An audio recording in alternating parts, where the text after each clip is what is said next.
Presented by Gladiator Vans on TNN is brought to you by Ford and your Ford dealers. Have you driven a Ford lately? By the more than 1,000 AutoZone stores across America. AutoZone, the best parts in auto parts. By Red Dog Beer, bold yet smooth, unusually easy to drink. You are your own dog. And by Texaco Clean System 3 gasolines. Add more life to your car. Take it to the star. Welcome back to Dover Downs as the cars move out from the garage area and onto the speedway for the first of what we expect will be several pace laps. You see Jeremy Mayfield stop there, and still a bit of water in the infield grass. From this morning, here's your AutoZone race analysis brought to you by the more than 1,000 AutoZone stores across America.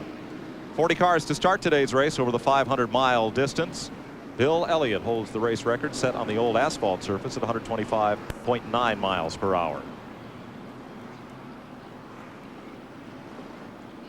Here's the way they'll line up today for 500 miles.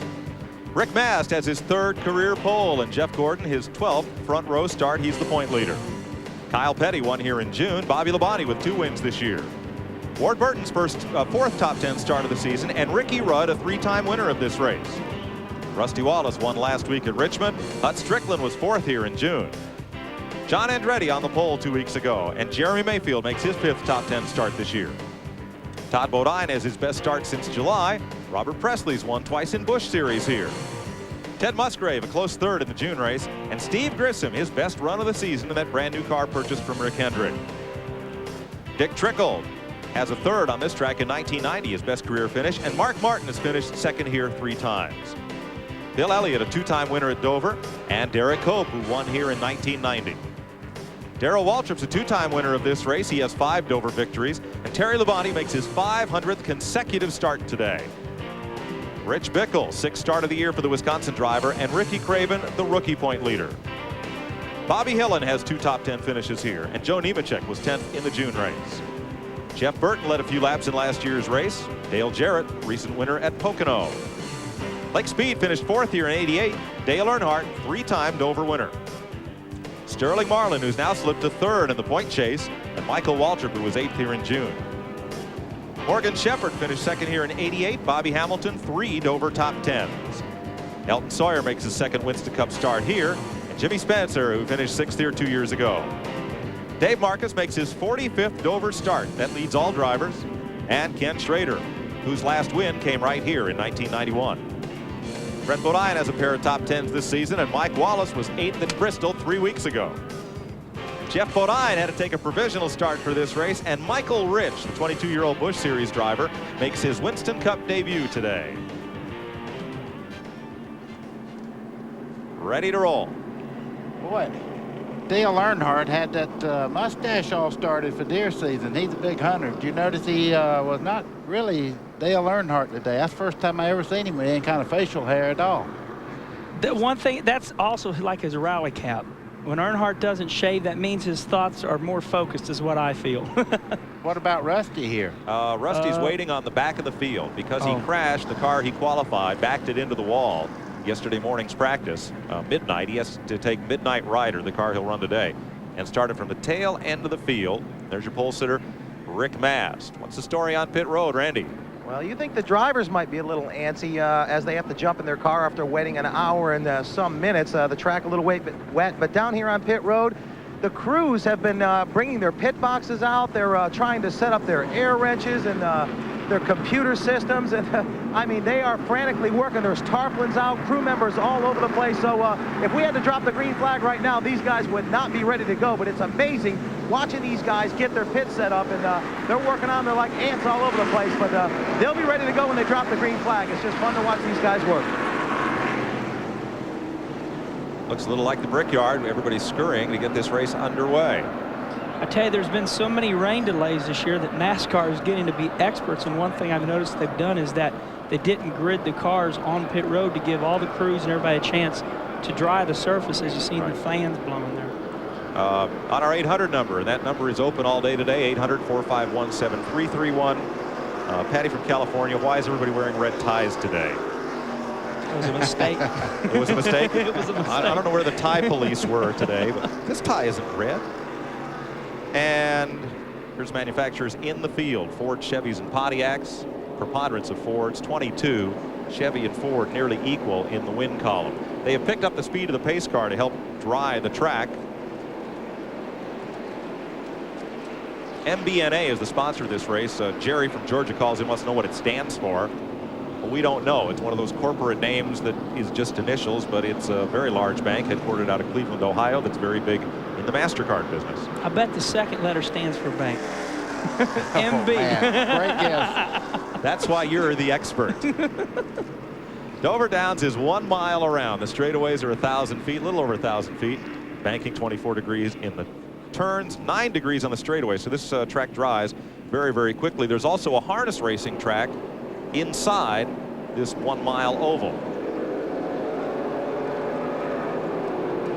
Spotters at the ready up on top of the TNN suite.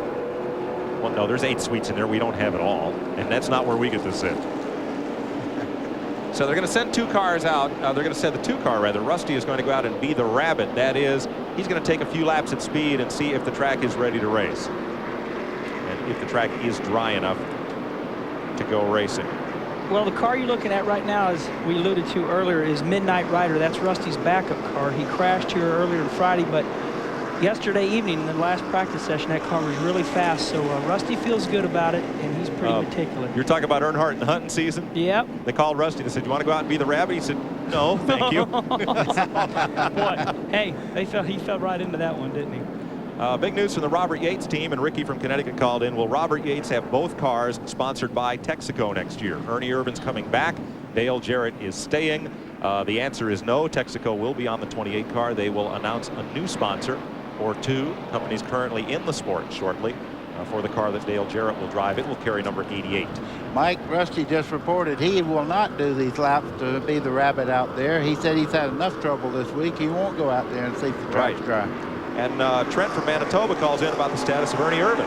Ernie is going back racing at North Wilkesboro. He will run the Super Truck race and the Winston Cup race beginning at North Wilkesboro, so that's good news. Carl from Ohio, why don't we hear more about Rick Mast? Well, Rick Mast is on the pole.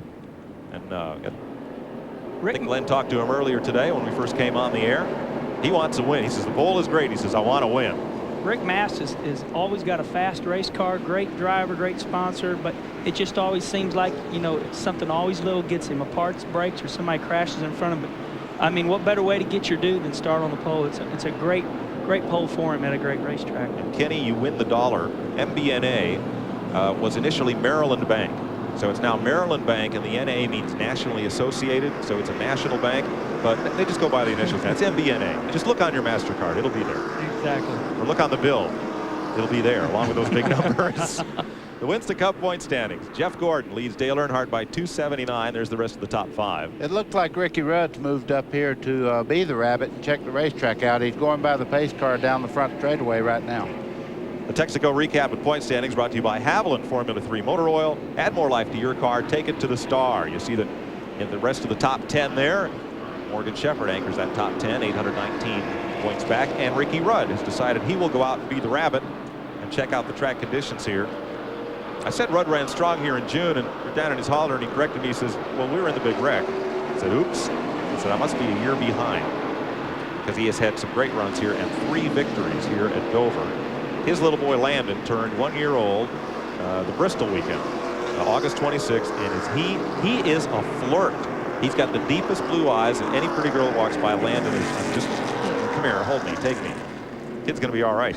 Ricky's a proud father. You know, they've him and Linda, it's been quite a while, and they've had their first child, and congratulations to them, and they got a beautiful little boy. Yep. He said they had to buy a motorhome to bring to the racetrack to carry all the baby stuff. He says you can't believe all the stuff that you accumulate when you have a little one. But Ricky and Linda are proud parents. We'll have in-car cameras for you, 5 different cars. And as soon as our helicopter can get up and the ceiling rises, we will show you views from 19 different cameras riding along today. Mike, you can see Ricky Rudd just come off turn 2 over there. That's the only wet place on the racetrack, right around the walkover there. So it's not very long before we'll be under green, I believe. You saw the Ward Burton car there. That's why they just go by the initials. That's all that'll fit on the quarter panel. That's for sure. One lap, we're going racing. That's the indication from NASCAR. One lap. Track's in good shape. Just all the way, as you can see, the very top of the banking, a little bit of gray area. But I tell you, if you get up there, you're in trouble anyway. Yeah, you're pretty much gone. Yeah. I think the only thing just a little bit moist right now is the entrance to pit road. One to go. 500 miles. You know, the situation here is these guys are thinking, hey, you know, we need to test this racetrack out, but yet everybody is so worried about getting single file. So hopefully we'll get a cleaner start than we did the last race here, buddy. The other thing they have to worry about, how much of the tires going to wear? They've washed all the rubber off the racetrack, so to speak, and will the tires go a full gas stop right now? And, you know, that seems to be always a story, tires, but we can't help it. It is a story. Once again, down in the garage area, Randy and Glenn told me that tires are only going 40 to 50 laps. Great tire, new surface, so we'll have to watch it and see what happens. And yet this morning I talked to a couple of drivers that said they look to go 60 to 70 laps without changing tires. So there's a lot of variance here on what will happen. There were no tire problems in the Busch race yesterday. Those cars are a bit lighter than the Winston Cup cars, but they did not have any tire wear difficulties of note. Pontiac pace car hauls them around, and we're set to go racing for 500 miles here on the concrete of the Monster Mile. Who will tame the monster today? As some 90,000 fans, largest sporting event crowd in the history of the state of Delaware, are on their feet. Rick Maz in the Skoll Ford of Richard Jackson hauls him down and into the lead, and Jeff Gordon's going to drop right in single file. There's Mark Martin dropping in line as everybody wants to get to the bottom. Everybody's point right away is tell me when I can get down. They're saying to the spotters, tell me when I get down, and everybody trying to get down in line right now. Well, Mike, one thing I think right now, running two abreast right now is not a dangerous part because you see the lead cars right now are single file, but back in there you see several of the cars on the outside. There's no rubber buildup on the outside, so it's not as treacherous as it will be after the tires begin to wear and peeling rubber up on outside the groove there. We ran 200 miles yesterday in the Busch race plus Winston Cup practice, but then the rain this morning probably took some of that rubber from the racetrack. So what kind of surface do we have now? You've got a good racetrack right now. Of course, you don't have a groove as such. The tires right now are making a groove. You see Jeff Gordon there looking over Rick Mast. He would like to get these 5 points right away, and then he can kind of sit back and watch everything happen. One thing for sure, yesterday we had a really dark black groove, the rain all night long. He's washed some of it off. The more we go here, the blacker that racetrack's going to get. See Ted Musgraves looking over the back of Bodine there, trying to make this spot. Run second here in the first race. He's always a contender here, Mike. Rick Mast up front, Jeff Gordon, Kyle Petty, Bobby Labonte. Just about the way they started. Jeff Gordon has a look to the inside as they come toward turn 3. Puts it in there. He's got it. There goes those 5 points. That's very valuable. Look at Petty coming underneath. You move to the outside here, you're going to lose 5, 6, 7 positions before you get back in line. You know what was really interesting? Gordon did not really have position on him, but he had him out of his mirror. Rick looked up in the mirror and couldn't see him, so he for sure thought he was underneath him. I think that was a good move. We didn't need no contact early in the race, but it did cost him. Rick's sliding all the way back right now. Ward Burton started 5th, reports a miss in the engine, and Darrell Waltrip said the car worked 3 different ways in the last practice: loose, looser, and loosest, his team said, losing a few spots here. Darrell was not happy with the car, said they had a good qualifying lap, but otherwise struggling a bit to find the setup here. One thing about Darrell, his car is a little bit off. He won't cause anybody any problems this early in the race. You see him, he moved over to the outside of the racetrack and gives the faster cars the lower groove, which is much quicker right now. There's Darrell up high. Joe Nemechek, Michael Waltrip, Bobby Hamilton, Jimmy Spencer get past. Oh. Almost by. Jimmy just barely got into the side of Darrell, no harm. You know, here's Rick Mast. Look, at he got up in that top groove, and he still can't get down. He has dropped out of the top 10 from the lead in car 1.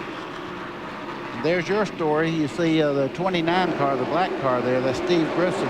They bought this car from Jeff Gordon's outfit there at Hendricks, and it's a car that sat on the pole earlier this year.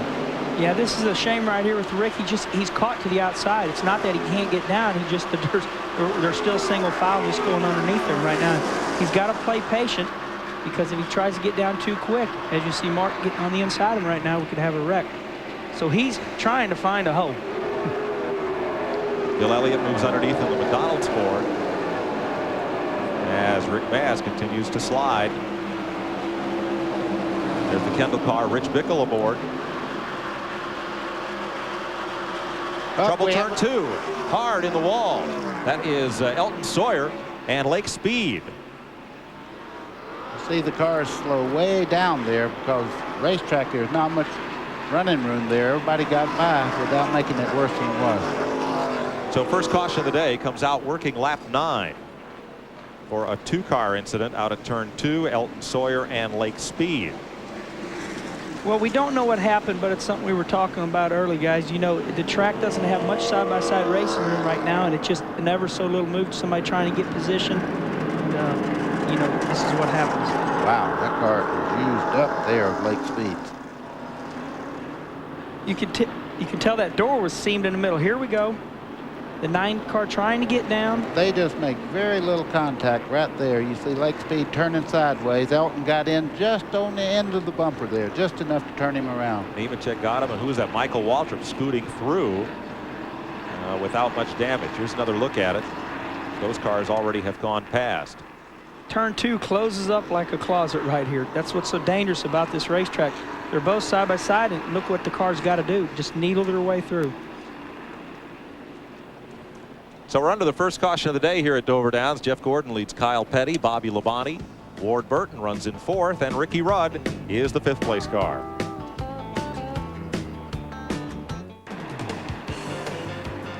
Welcome back to Dover Downs, working lap 12 under the first caution of the day. Pit road still quite a bit dense, a little slow getting in and out of there for pit stops. Rick Mast reported as having only rear brakes. That's the reason why he was fading a bit in the field. Panhard rod adjustment on Darrell Waltrip's car. And here is Lake Speed being hooked up and climbing out to have a look at the damage. Now we have some limited in-car capability. Our helicopter not yet up in the air, but here's what Brett Bodine saw.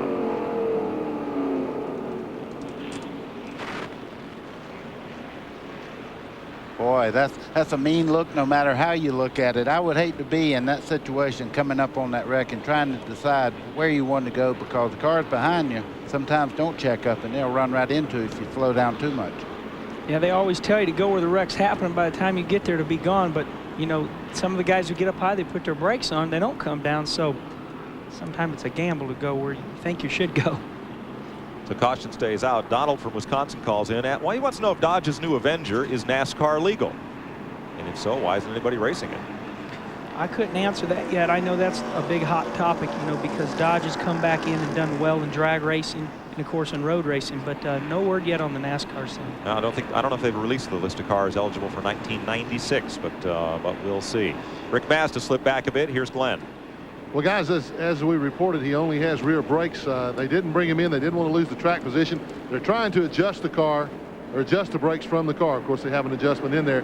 They're going to see if that will work. If not, they'll definitely have to bring him in, because of all the places that I can think of to race with only rear brakes, this would be the last on the list. Also, to update you with Ward Burton, reported that he did have a miss in the car. Car owner Bill Davis confirmed that. He said it was a real slight miss. It wasn't consistent. It was kind of intermittent, but they hoped it would clear up. It really isn't hurting the performance of the car right now. They're bringing Lake Speed's car by me right now, and it's trashed. Talking about Rick Mast only having rear brakes, I tell you one thing, this is one of the toughest walls of all to hit. I felt like my head was going through the back windshield here before I've hit so hard, and I tell you, back when the rear wheels lock up every time you touch the brake to go in the corner, it's like being on ice up there. And this is one of the racetracks that when you got to run a little bit of brake getting in the corner, not much. You know, you don't want to use a lot of brakes on these bigger tracks, but you got to have it there for security just to slow the car down just enough. Pace car will dive in, and Jeff Gordon will bring them back to the line. 13, make that 14 of 500 laps complete. Kyle Petty in second, Bobby Labonte, Ward Burton, and Ricky Rudd, the front 5. First 3 cars got a nice start there.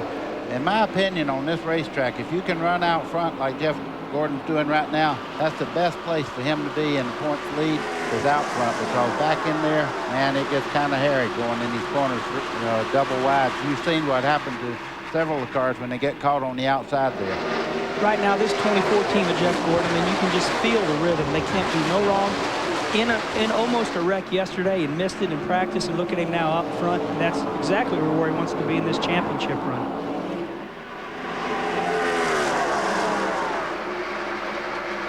A little further back, here's Kyle Petty, Bobby Labonte, and Ward Burton. Second, third, and fourth. Ricky Rudd there fifth, and closing the first Ford in the race. That black car there, the MBNA car, is Ward Burton. Since he got in this car, I mean, he has really turned things around for Bill Davis. And everybody knows Bill Davis is one of the finer car owners in the country, and it's nice to see him back up front where he belongs. Bill and Gail are great folks. We saw him last night on the boat cruise, and they just couldn't be happier with Ward Burton and the way that whole team has rallied around Ward, and they're pulling together. If anybody has paid their dues to get in NASCAR Winston Cup racing, it's been Bill Davis. And I think Ward Burton is really hungry. Bill is hungry. They come together. They all had something to prove, and it's showing up on the racetrack. I talked about Jeff Gordon having rhythm right now. You know, you can feel it off the 22 car right now. They've had 2 top 10s in a row. Take a look a little further back. There's your top 5. John Andretti, Hut Strickland, and Jeremy Mayfield, Todd Bodine, and Ted Musgrave battling. They've been going at it quite a while there. Ted Musgraves was all the way up to his door just a second ago. Todd held him off, and they're single file right now. Jeremy Mayfield's done a whale of a job for Cale Yarborough Racing this year, too. Dale Jarrett just dove underneath Dale Earnhardt in a battle back in 21st spot. Earnhardt came from 28th. Also, Sterling Marlin's come from 29th up into the top 20. Here's your Napa Field standing update brought to you by Napa. We keep America running. Here's how they're running. They feel a little out of shape there. Yeah, that's not good. If you're already loose this early in the race, it's not going to get better. It's going to get worse as the tires start to go away just a little bit. And as you can see, the back end's kicking out off the corner. That's a very uncomfortable thing to have here. This is a tedious situation because right now your spotter's telling you to stay down, because if you get high, if you go up, everybody's going to come flying by you. But as you've seen the 75 cars up underneath that left rear quarter panel, you don't give him enough room, then we have another situation. All right, here's Sterling Marlin. He's climbed to 18. Sterling started deep in the field today. Now up to 17th, rather. He started 29th at Kodak Chevrolet. Jeff Burton right behind him in the Ray Bestis Brakes Ford, the number 8.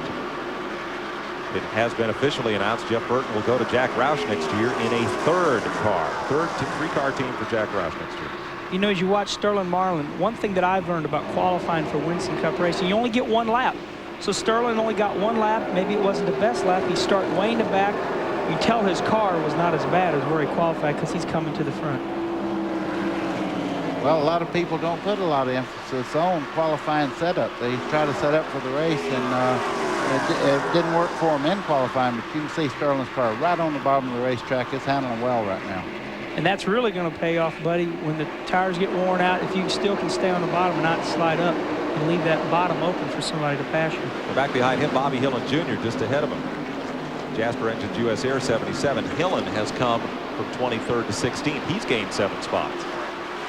I watched Bobby in practice. They ran like a 25-lap run, and he got out of his car, walked to his trailer, so they were really happy with it.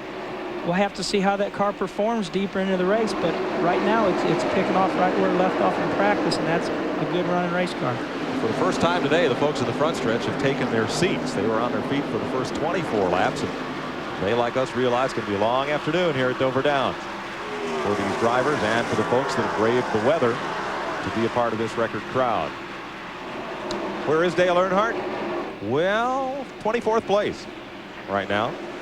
Yeah, he's not coming to the front like everybody anticipated. He was one of the fastest cars in practice, but he's struggling just a little bit right now. Right behind him, Morgan Shepherd in the Citgo Ford of the Wood brothers. It was announced yesterday that Morgan would not be with that team next year. No replacement driver named as yet.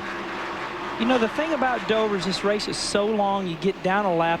It's not like being down a lap because, I mean, you feel bad that you are, but you just keep on hammering. because Earnhardt's not going to the front right now, you know, he catches a caution, works on a car, and you see all the teams doing that year during this race is just keep working and working. So being that he's not making a move, I mean, that is a story, but you know they'll get that car right. And Darrell Waltrip will go a lap down.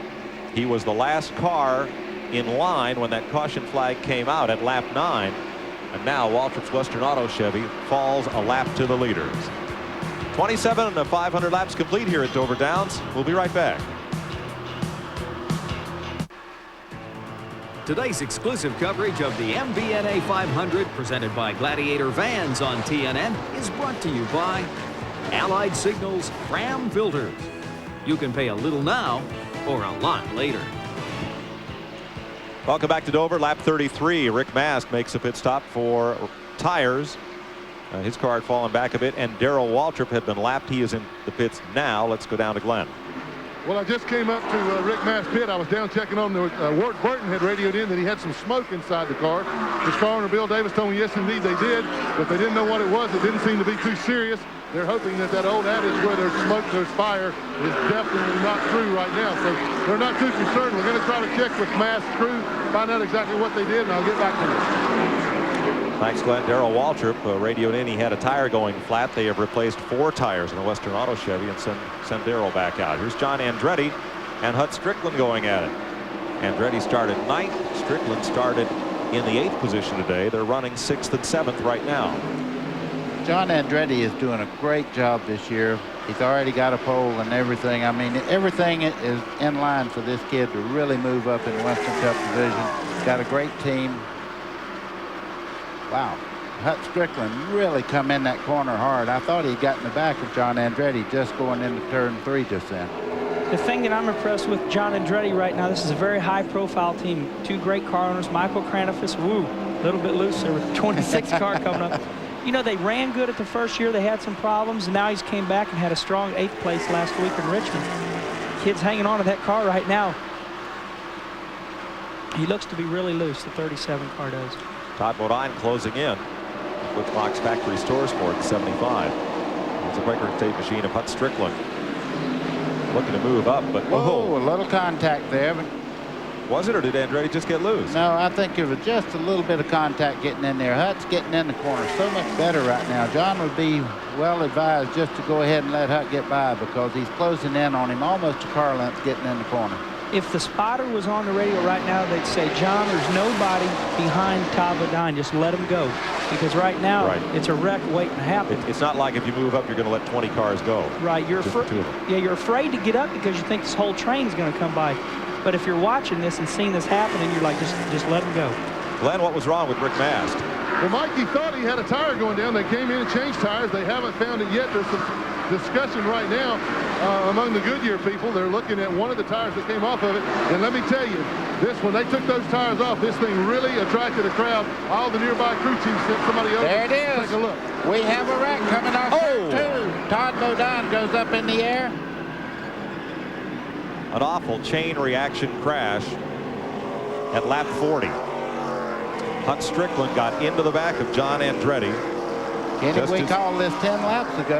I mean, there you have it. That's why when you look in the mirror and the car is really gaining, getting in on the corner, you just, it's better to let them go on by this early in the race. Well, buddy, you know, I mean, me and you both were race car drivers. You know, we've been through this before, and I really, really hate to see that happen this early in the race because all 3 of those cars had great race cars. It's just that you can see it coming. And, you know, you don't want to give those positions up, but yet you want to run the whole race. Look who was the innocent victim there, Todd Bodine. Yeah, Strickland will drive away and beat the pace car with what's left of his car. Todd got way up in the air. He made heavy contact right up against the wall there. That's a real shame. This is a little over 4-hour race, and 3 guys bumper to bumper, and poor Todd coming to the front, and now this is going to make a real long day for him. He had a good race car. Here it is again. Well, you can see Hut right on the bottom of the racetrack there. He comes in. They make contact right here. There goes John sideways up towards the outside wall. Todd's into Hut Strickland. Now watch him come up and really make contact with John Andretti. See, the car almost turned over. It really got up in the air there. You know, but it almost looked like, here's the aftermath of it.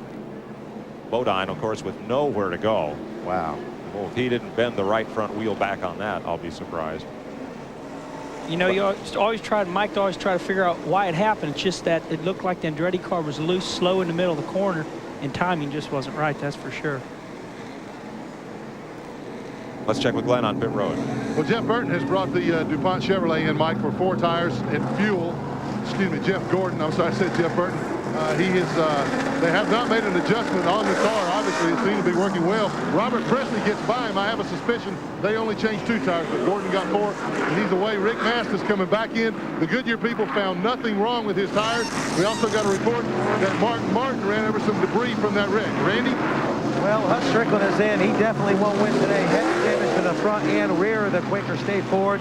He's down and away, but heavy damage, and he's also had this pit crew down here had a little talk with the 37 pit crew, so there's exchanges going on. 37 guy came down here to vent his frustration just a little bit, but tough break for all these guys. Wrecked everybody involved in this one. Man, bad deal. Thanks, Randy. 41 laps complete here at Dover Downs. Already turn 2 has become Calamity Corner, and we've had our second caution of the day at that location. We'll be right back after this. Today's exclusive coverage of the MBNA 500 presented by Gladiator Vans on TNN is brought to you by the more than 1,000 AutoZone stores across America. AutoZone, the best parts in auto parts. Starting to get some in-car capability there, as you saw from the back of Dave Marcus's car. And Dick Trickle, Sterling Marlin, and Jeff Bodine back on pit road. Now, Kyle Petty fell from 2nd under the green to 21st coming out of the pits. Glenn?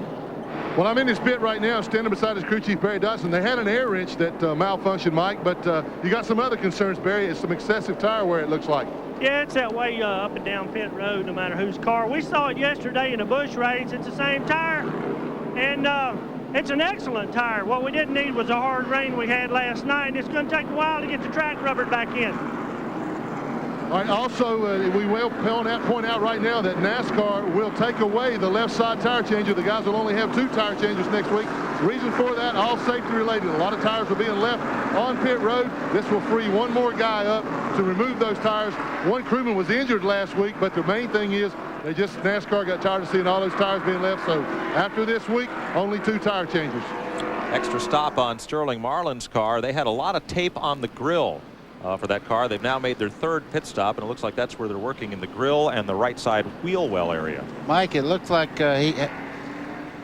well, this is why we're under caution. Hut Strickland gets in the back of John Andretti, just coming off turn 2. Very treacherous part of the racetrack. You see John going up into the wall. In just a second, you'll see Todd Bodine collecting. Todd Bodine had nowhere to go there. Such a shame. Those guys have had a real... This is Todd Bodine's type of year right here. He's just been in the wrong place at the right time too many times. Andretti's car is done for the day as the wrecker drags it back to the garage. We are at lap 45. Robert Presley was the first car out of the pits. He's the new leader.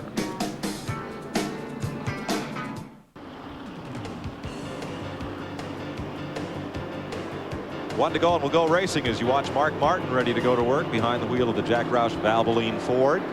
Sterling Marlin went in to repair the right front valance, the lower portion of the spoiler. He may have dipped off the banking sharply or back up on to miss that accident scene. Knocked that askew, so a lot of tape on the front of the Kodak car. Still a lot of work going on Hut Strickland's car. Opryland's the official destination of NASCAR. For more information, call 615-889-6611 on weekdays for information about Opryland USA. There's a look at Sterling's car. They put a lot of black tape there on the right side. You can see it almost all the way across the valance there on the very bottom. They've done a lot of work on that car to get it back right. Green flag. Rick Mast, who is 1 lap down, lined up next to Robert Presley. Check that. He's showing 2 laps off the pace. We'll get that confirmed. But we're at lap 47 and we're back under green. And Mast, the pole sitter, cannot get past his Skoal teammate Robert Presley to gain back up on the lead lap. So Jeff Gordon, the 2nd place car. Earnhardt and Rusty Wallace started right together in 15th and 16th. Look at that power move. You see Jeff Gordon just turn that car coming off the corner and go right by Rick Mast on the bottom side. That's hard to do because you need all that racetrack to get the momentum and go down the straightaway. While that's happening, Robert Presley's finally leading some nice, strong laps as a rookie and out in front right now, and Jeff Gordon running second. Randy Pemberton.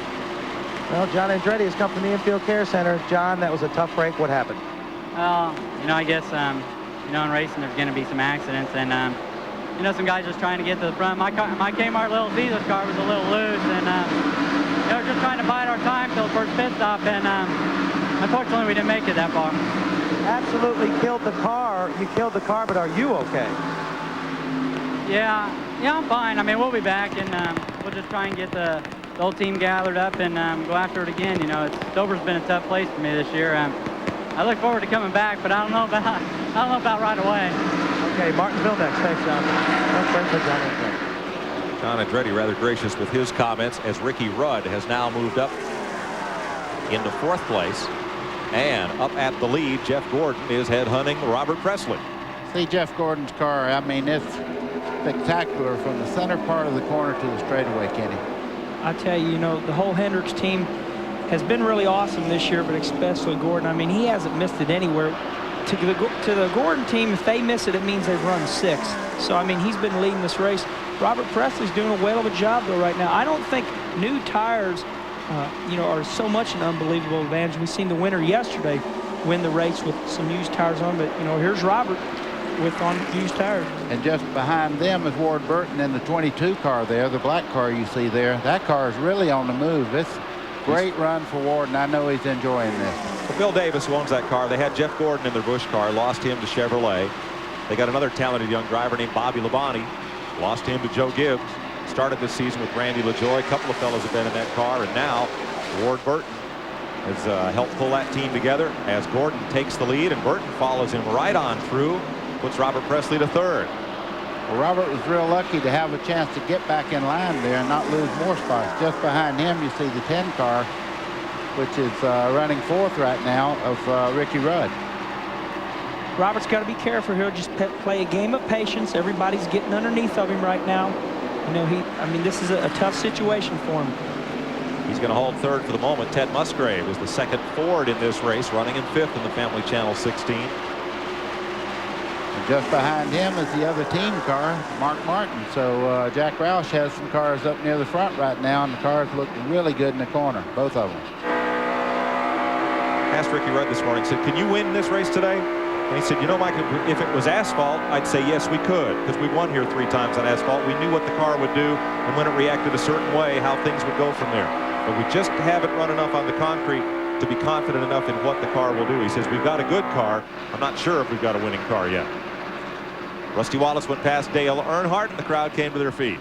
Right now, this is what the crowd's watching. There's been a little bit of bad blood between these two in the past couple of races, and when Rusty went by Dale, you could just see the crowd jump up and start reacting.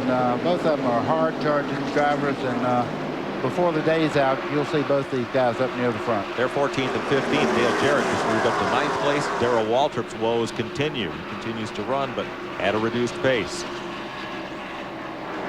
As you see the field come by here right now, Rusty, was running around the 20th spot because he had to start tailback. Just shows you what a great job his picture done. Right now, Rusty's running in the 14th spot. Started this race 40th because he had to go to the backup car after crashing in yesterday morning's practice. Moving up on Derek Cope. Look at the lead Jeff Gordon has built up there as we look back. Find that 2nd pack, headed up by Steve Grissom. Mike, look at that train right there. If you were to jump a little bit sideways there, you could go from 5th to 20th without any problem whatsoever, because these cars are just like a freight train coming down through here, and if you miss the groove just a little bit, you talk about backpedaling, you will do something. And it looks like with the racing we've had and with the concern about surface and tire wear with this new concrete, it looks as if this is a racetrack that now demands a tremendous amount of patience. If you don't have patience, you won't be here very long. You'll find the truck, you'll be loading it up because you'll be in there with a wreck. This is a racetrack where everybody comes to and they're real concerned about, because right here you're seeing everybody's bumper to bumper, and it's like, don't get out of line, don't get out of line. You get out of line, then you go clear to the back. But it's better, you know, to do that than end up being in the wreck. So patience is the biggest key here. But, you know, then again, you're either right or wrong. How much patience do you give it? So, you know, it's a really rough and hard racetrack to run. See Bobby Hamilton there in the 43 car that Richard Petty made so famous. He's trying to get some kind of break. If Earnhardt gets under Rusty, of course, he'll follow him right on by. But Rusty's running extremely well right now. And just behind him, Bobby Hillin. Great run today. Steve Grissom pulls up on Robert Presley. Going to do it on the outside or lose a couple of spots. See Jeremy trying to get that nose up under him. He makes the pass coming off turn 2 over there. Bobby Labonte got past, and also Dale Jarrett continues to move up. There's Bill Elliott. Boy, like you said, once you get out of that groove, yeah. This looks like Talladega. You just kind of sit out there and you get clotheslined. And this is where you're mad now. Spotter's mad. But, you know, what are you going to do? You got to wait to get back down. I mean, he has no choice right now. He might be better than that 43 car, but he can't get down. He could get hungry before he gets a break from that right there. Jeff Gordon leads at 63 laps. Ward Burton runs in second. Ricky Rudd has moved up to third. Ted Musgrave is fourth. Mark Martin fifth.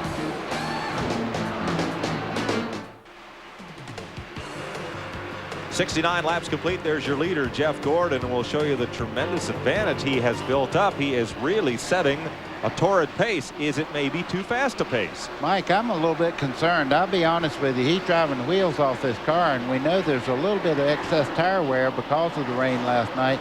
I don't know whether Ray and them are having any handling problems at all on that car as well as it's running. It don't seem to be, but I bet Glenn would know. We'll check with Glenn in a moment on that. Ward Burton continues to run third, or second rather. You saw him in the picture, but he is 2 full seconds behind Jeff Gordon. Ricky Rudd is third, Ted Musgrave fourth, Mark Martin fifth. So it's Chevy, Pontiac, and 3 Fords in the top 5. Darrell Waltrip had a long stay on pit road under green. His woes continue. John Andretti is in the garage, and so is Elton Sawyer and Lake Speed. Bobby Hamilton's been on the move. He got a 5th place last week at Richmond. Second top 5 of the season. He's on the move like big time. It's not one of these deals where he's just, you know, clicking off a little bit. He's been getting a car, a lap. I mean, it looks like he's got 50 more horsepower than anybody. He is really coming to the front. 9th place battle here. You know, Robert started on that restart and kind of fell to the back, but he's kind of neutraled out, although the 43 car goes by him. Only took 2 tires? Only took 2. We thought. Yeah, that's how he got to the front and got the lead. But he's kind of steadied out, and now he's running real good. And Sittner looks like he's running in the 9th spot now. Leader Jeff Gordon trying to run away from this field. Glenn Jarrett's in his pit. Ray Evernham, the crew chief. Ray, he's running awfully hard. You got to be concerned about tire wear here. Well, we're a little bit concerned. Goodyear brought a good tire, but we haven't had a chance to make a long run on it. We're trying to back him down a little bit, get him to slow the pace down. Well, there you have it, guys. They're awfully concerned. Everybody down here monitoring tire wear. As soon as one team takes the tires off, the other teams come and look, see what happened. Thanks, Glenn. There is Jeff Gordon, and his lead continues to build. It's now nearly 3 seconds. Well, a lot of times we've seen people actually start babying the car just a little bit, and it actually gets through the corner better because you're not scrubbing. Maybe he's found a little rhythm there that he's getting around the racetrack, and you don't feel that he's abusing the car, but he is flying around this racetrack. I've been in situations, buddy, and I'm sure you have too, where you're like really running like Jeff Gordon is running way out front, and the crew gets concerned, says back off. You back off, and you're running faster. I mean, it's just the car is really working good right now. He's not pushing, he's not loose. He's just flying through the corner. 11th place battle here. Bill Elliott just surrendered it to Derek Cope, but now Wallace and Earnhardt and Bobby Hillin and Terry Labonte have a chance to get underneath Bill Elliott. Elliott with only 1 top 10 finish in the last 4 events. Second place has changed hands. Ricky Rudd has moved up to second. He has passed Ward Burton. Rudd is, we don't do predictions, but he's got a strong horse today. Mike, he's won a race every year for the past 12 years, and I'll tell you one thing, he looks mighty strong right now, but so does Jeff Gordon. Darrell Waltrip to the garage. Frustrating day. Randy Pemberton's been hanging out in Darrell's pit. Randy? The engine is fine. That car, you'll hear a term in this sport driver, crew members, they refer to it as junk. We're junk today, and it's not that the Western Auto is a $100,000 race car. They absolutely flat missed the setup. They think a lot of it had to do with the weather. They worked, they put a rubber in and out of the right rear, worked on the rear sway bar, worked on the rear end. Darrell said, I can't drive it. So they're going to go in and use this thing as a test session. So they're going to work on the Western Auto Trim. You know, every once in a while this sport has something like that happen. It's been happening a lot. You know, I've heard of people just saying we are so bad we're getting lapped every 20, 50 laps, but you never really hear much about it on TV. So, I mean, for Darrell to admit that, and right now they're going back to the garage area to totally rebuild the car, use it as a test session. We'll have to see how he comes back out on the racetrack and if he's a lot better. Well, as you said, that's what Steve Grissom's team felt, and they went and bought a car they knew was a fast car here. The car Jeff Gordon sat on the pole with in June and brought it here to try to turn their fortunes around. 80 laps complete. Jeff Gordon leads. Ricky Rudd is beginning to close in. Ward Burton is third. Mark Martin and Ted Musgrave, the top 5.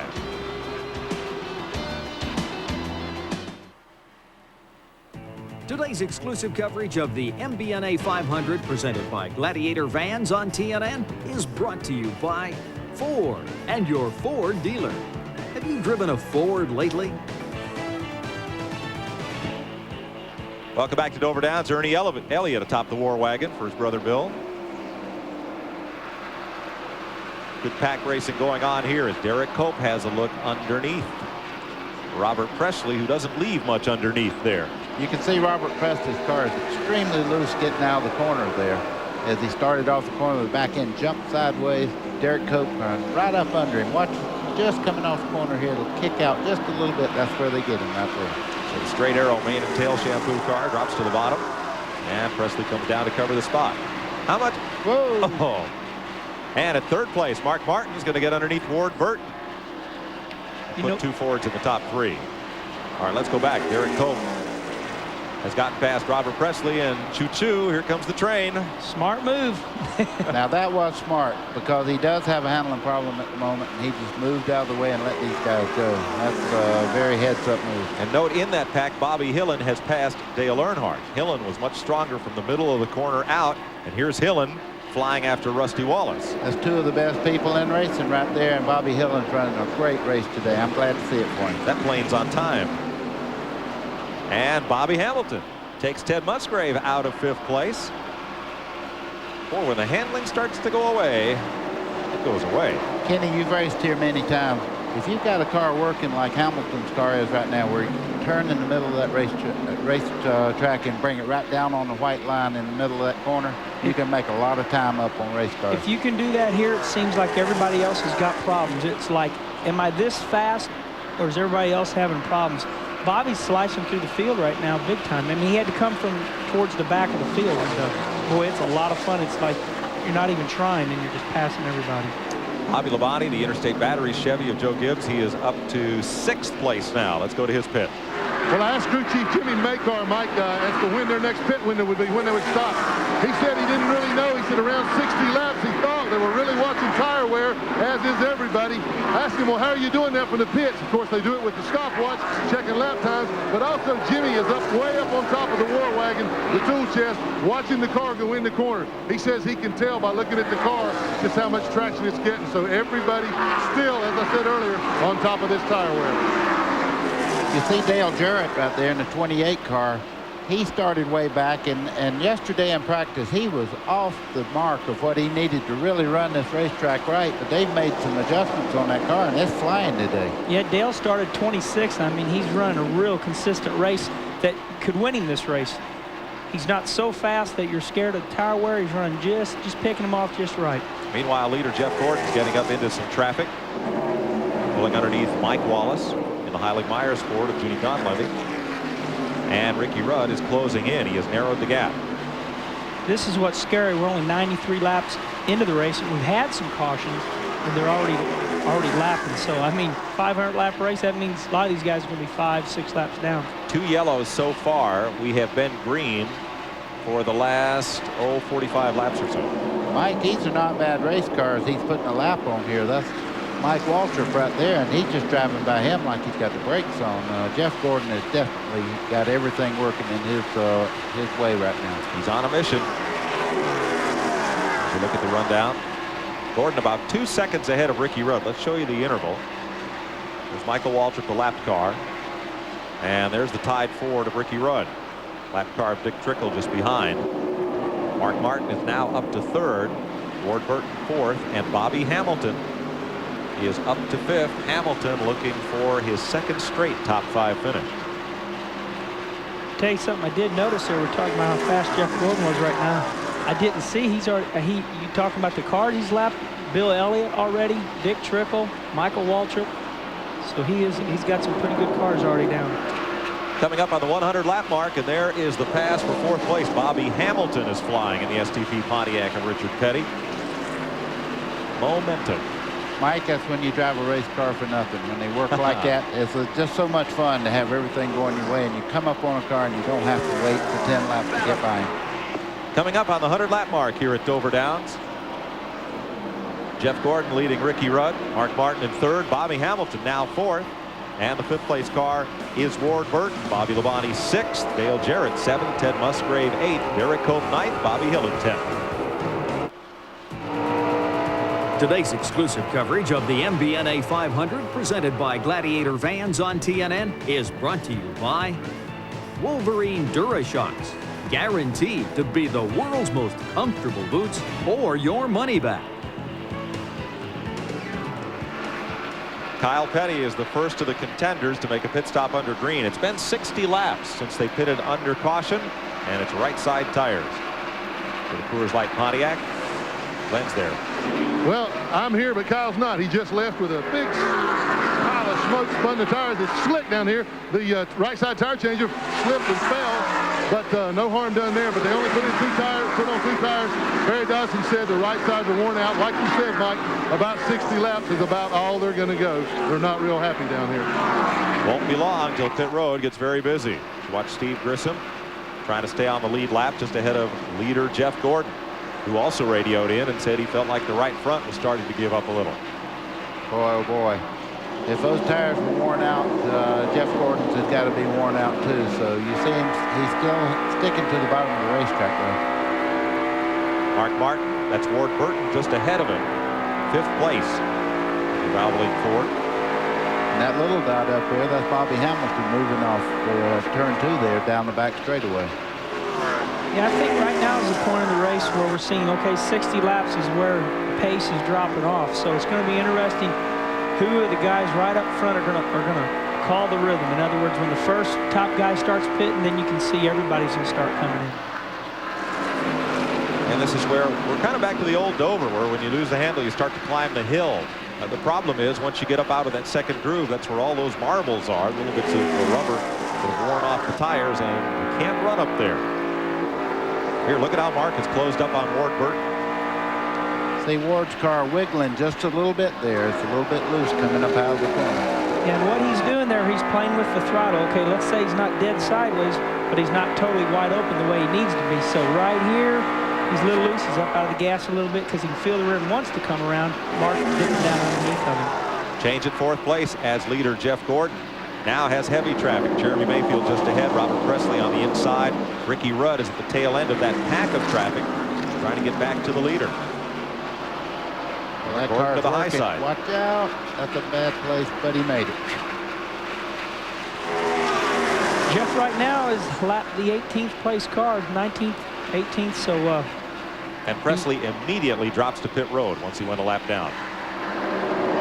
Now Ricky Rudd will come into the picture here, the 2nd place car in the tied Ford. Now you look for Brett Bodine's onboard camera. The low is Ford, ahead to Steve Grissom. He's in that pack between Gordon, and there's Rudd.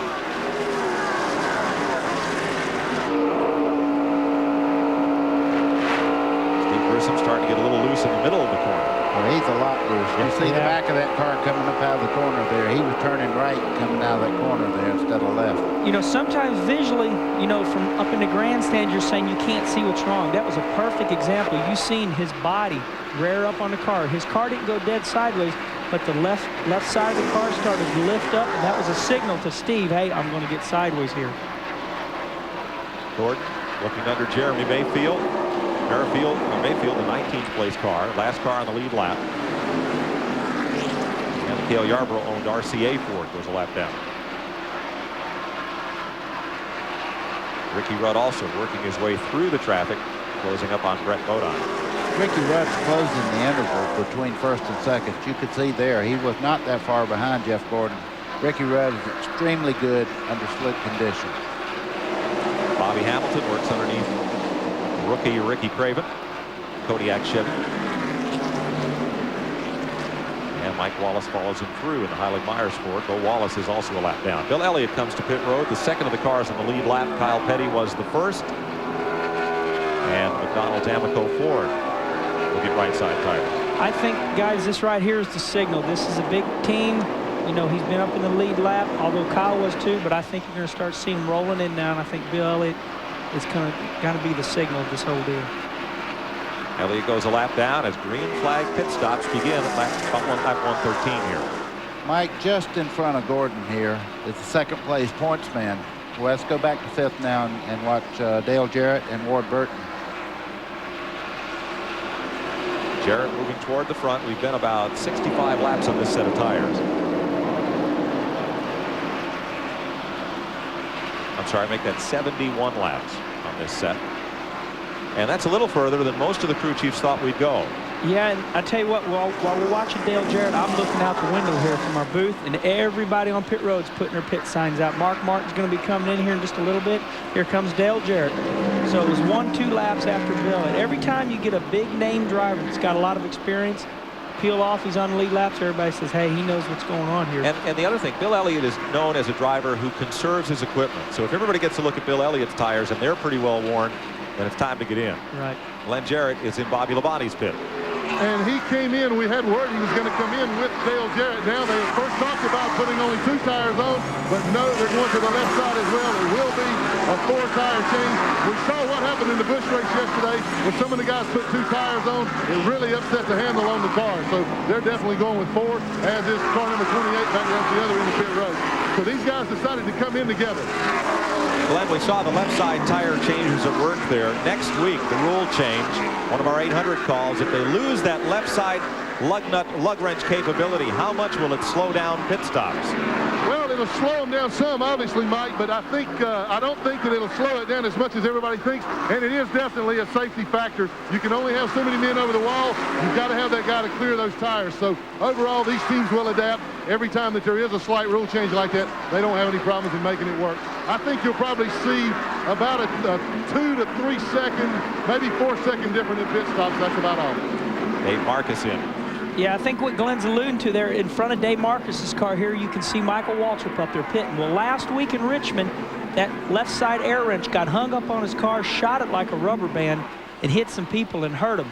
So NASCAR taking a look at that, plus the left side tires being left on pit road. And you can see the mass confusion. Just imagine if somebody was pitted right in front of Dave right there. There you see Jeff Burton in. As Dave Marcus goes by, the Ray Bestis car getting tires. Robert Presley, or rather Rick Mast, is in. There's Mast in the Skoll Ford. 4-tire change. As green flag stops continue, we're at lap 120. Whoa. We almost had contact down the front straightaway between Jimmy Spencer and Jeff Gordon. Jeff was trying to make a move to the inside, and Jimmy moved down on the racetrack. I thought there was a little bit of contact, but he's going to have to give it up. Jeff goes right on by. You know, Mike and Buddy, this is a dangerous point of the race, okay, because you got guys out there on old tires, say, running 26-second laps. Now you got guys on new tires coming running 2 seconds quicker. You're trying not to run over those guys, so if they can make it through this cycle, you know, that'll be a big bonus. Now here comes Bobby Labonte. He's on fresh tires. He should just rocket past Jimmy Spencer, and here he goes. The difference? Labonte has new tires. Spencer's been out there for 75 laps. And in a matter of lap, he'll pull a half a straightaway on him. Kenny Schrader comes to pit road, the Budweiser Chevy, and Bobby Hamilton, the 3rd place car in the STP Pontiac. These pit stops are like going to the poker table, okay? Somebody came in 10 laps ago. They got new tires on. That means they're going to be there when you get back out there. They're going to be over a straightaway ahead of you. But the guys that are pitting late, they're hoping there's going to be a caution falling. So, you know, whoever takes on new tires earlier is going to gain a lot of positions. And now that a number of good cars, good in that cars up in the lead pack of the race, have taken on tires, they'll be so much faster than the cars in the lead lap. Everybody will have to come in very soon. Terry Labonte getting 4 tires on the Kellogg Chevrolet. There's Rich Bickle coming out. You know, that was really interesting. If you looked close at that pit stop, there was a gentleman in a black Kendall uniform. He grabbed the right rear tire off that 5 car so Richie Bickle could get out, because Bickle would have hit that right rear tire. So somebody on the other team grabbed it so he could go on. Mark Martin moves up into 3rd place, and he brings the Jack Roush Valvoline Cummins forward to pit road. Randy Pemberton's there.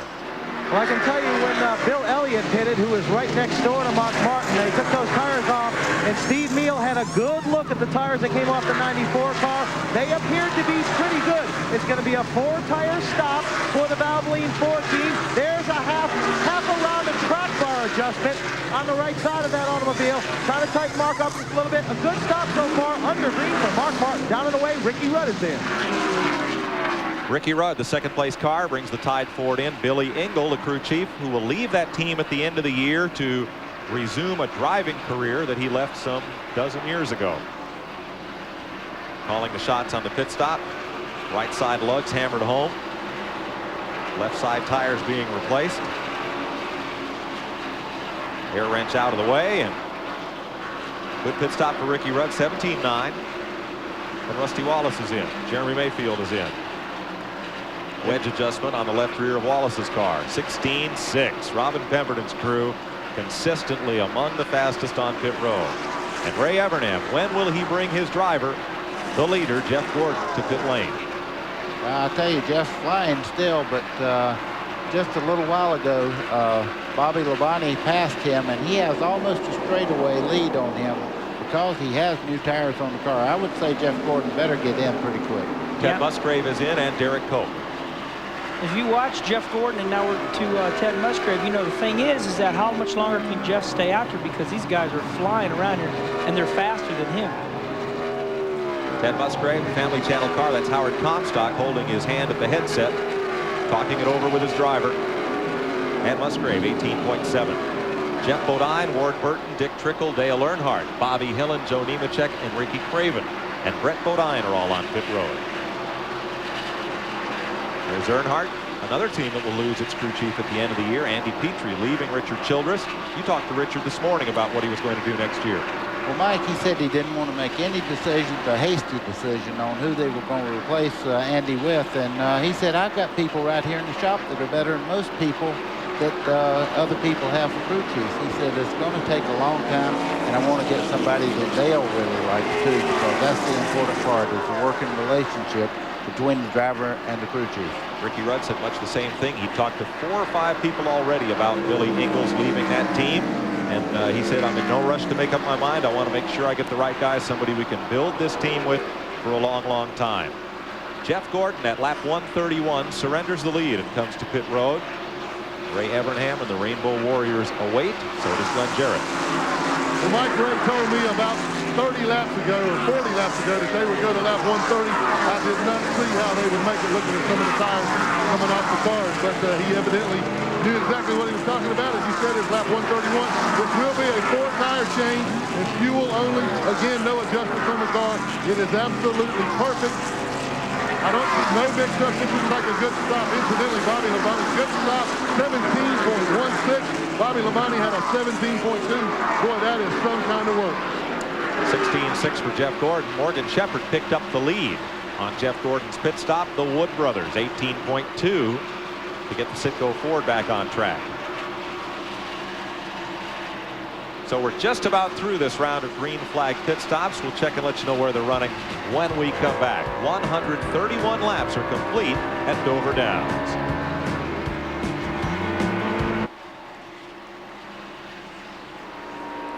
The NASCAR Family Cruise will be on the Big Red Boat December 4 to 7th. R.J. Reynolds, Image South, and Laval conversion vans invite you along to the Bahamas with Kyle Petty, Ernie Irvin, Todd Bodine, Ted Musgrave, Steve Grissom, and their families. All the proceeds benefit the Winston Cup Racing Wives Auxiliary. For more information, call 1-800-972-2359. Jeff Gordon is back to the lead after that round of pit stops. There's Bobby Hillin right behind him. He's just gone 1 lap down. Bobby Labonte now the second place car. Bobby Hamilton third. Dale Jarrett fourth. And Ricky Rudd is fifth. Welcome back to Dover Downs as you ride along with Kenny Schrader. 142 laps of 500 are on the board. We just completed a round of green flag pit stops. Jeff Gordon in the lead. Bobby Labonte was the big winner in the pit stop derby. He's up to second spot. Here's Glenn. Well, guys, again, I'm in Kyle Petty's pit. He just made another pit stop for another 4 tires. He radioed into the guys that the car was just awful. He could not drive it, so they brought him in with 4 more tires. He's only getting about 40 laps out of each set of his tires, so he's at a major disadvantage. Jeff Gordon went 90 laps the last time.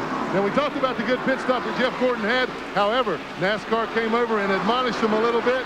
Said, hey, guys, if you don't have a guy there with the catch can on the fuel, the overspill, next time we're going to penalize you 15 seconds. They did not have a guy to catch the fuel overflow, so they have been warned. Bobby Hamilton has gotten past Bobby Labonte. That changes second place. Hamilton's having a great run here today. Let me just say something about Jeff Gordon's pit stop there. The catch can, I did notice, was hanging on the back. So in other words, the catch can was hanging on the back, but no person was holding it. So if the fuel come out, it was going to go in the catch can. But so they did have the catch can. They did have it on there. What was that man doing? He was invisible. All right, here's the pass for second place a few moments ago. That almost don't need anybody to say anything. Bobby Hamilton's just flying around this racetrack. And, of course, Bobby Labonte is just like his brother. He's very patient. He knows he's got a good car, and he don't force the issue this early in the race. When you're running up front like that, Bobby, that was for second, third, and fourth position. You know, hey, just let him go on by here. A couple of cars a little off on the setup early. You might find surprised to be a lap down. There's Terry Labonte and Sterling Marlin among them. Let's go to Bobby Hamilton's pit. Here's Randy. Well, they're having a heck of a run, but we did check the tires on the 43 car that just came off under that pit stop. You'll notice a little bit down to the cord right here. They showed about 5 degrees of push in the 43 car, but on the other side it was 5 degrees loose. So Hamilton likes it. It's just they can't get any more laps out of it than what they got under that prior pit stop. So Bobby Hamilton's happy. Hopefully the tires won't go any further down than this. All right, there's Mark Martin looking back at that thing they just passed was what's left of Todd Bodine's car coming back into the race. All my friends in modified division said, don't say that thing looks like a modified just because it doesn't have fenders. Well, it doesn't look like much, but he is going to get some wins to come points. Ricky Rudd pulling down on Mark Martin. This battle is for 5th place.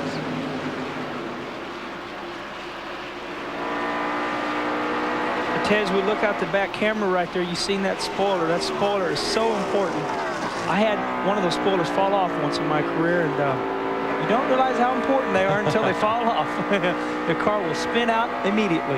I had a crew chief one time named Harry Hyde, and I was complaining of a loose race car. He took the spoiler off, and I went out. I come off the corner, and I got it straight at the other end of the straightaway. I was sideways all the way down through there. I come in, and he said, now that's loose. Man, I'm glad I didn't race back then. Tell you, buddy, you were a heck of a race car driver. Back in those days, I've seen footages where you guys didn't run with them in the older cars. We're similar.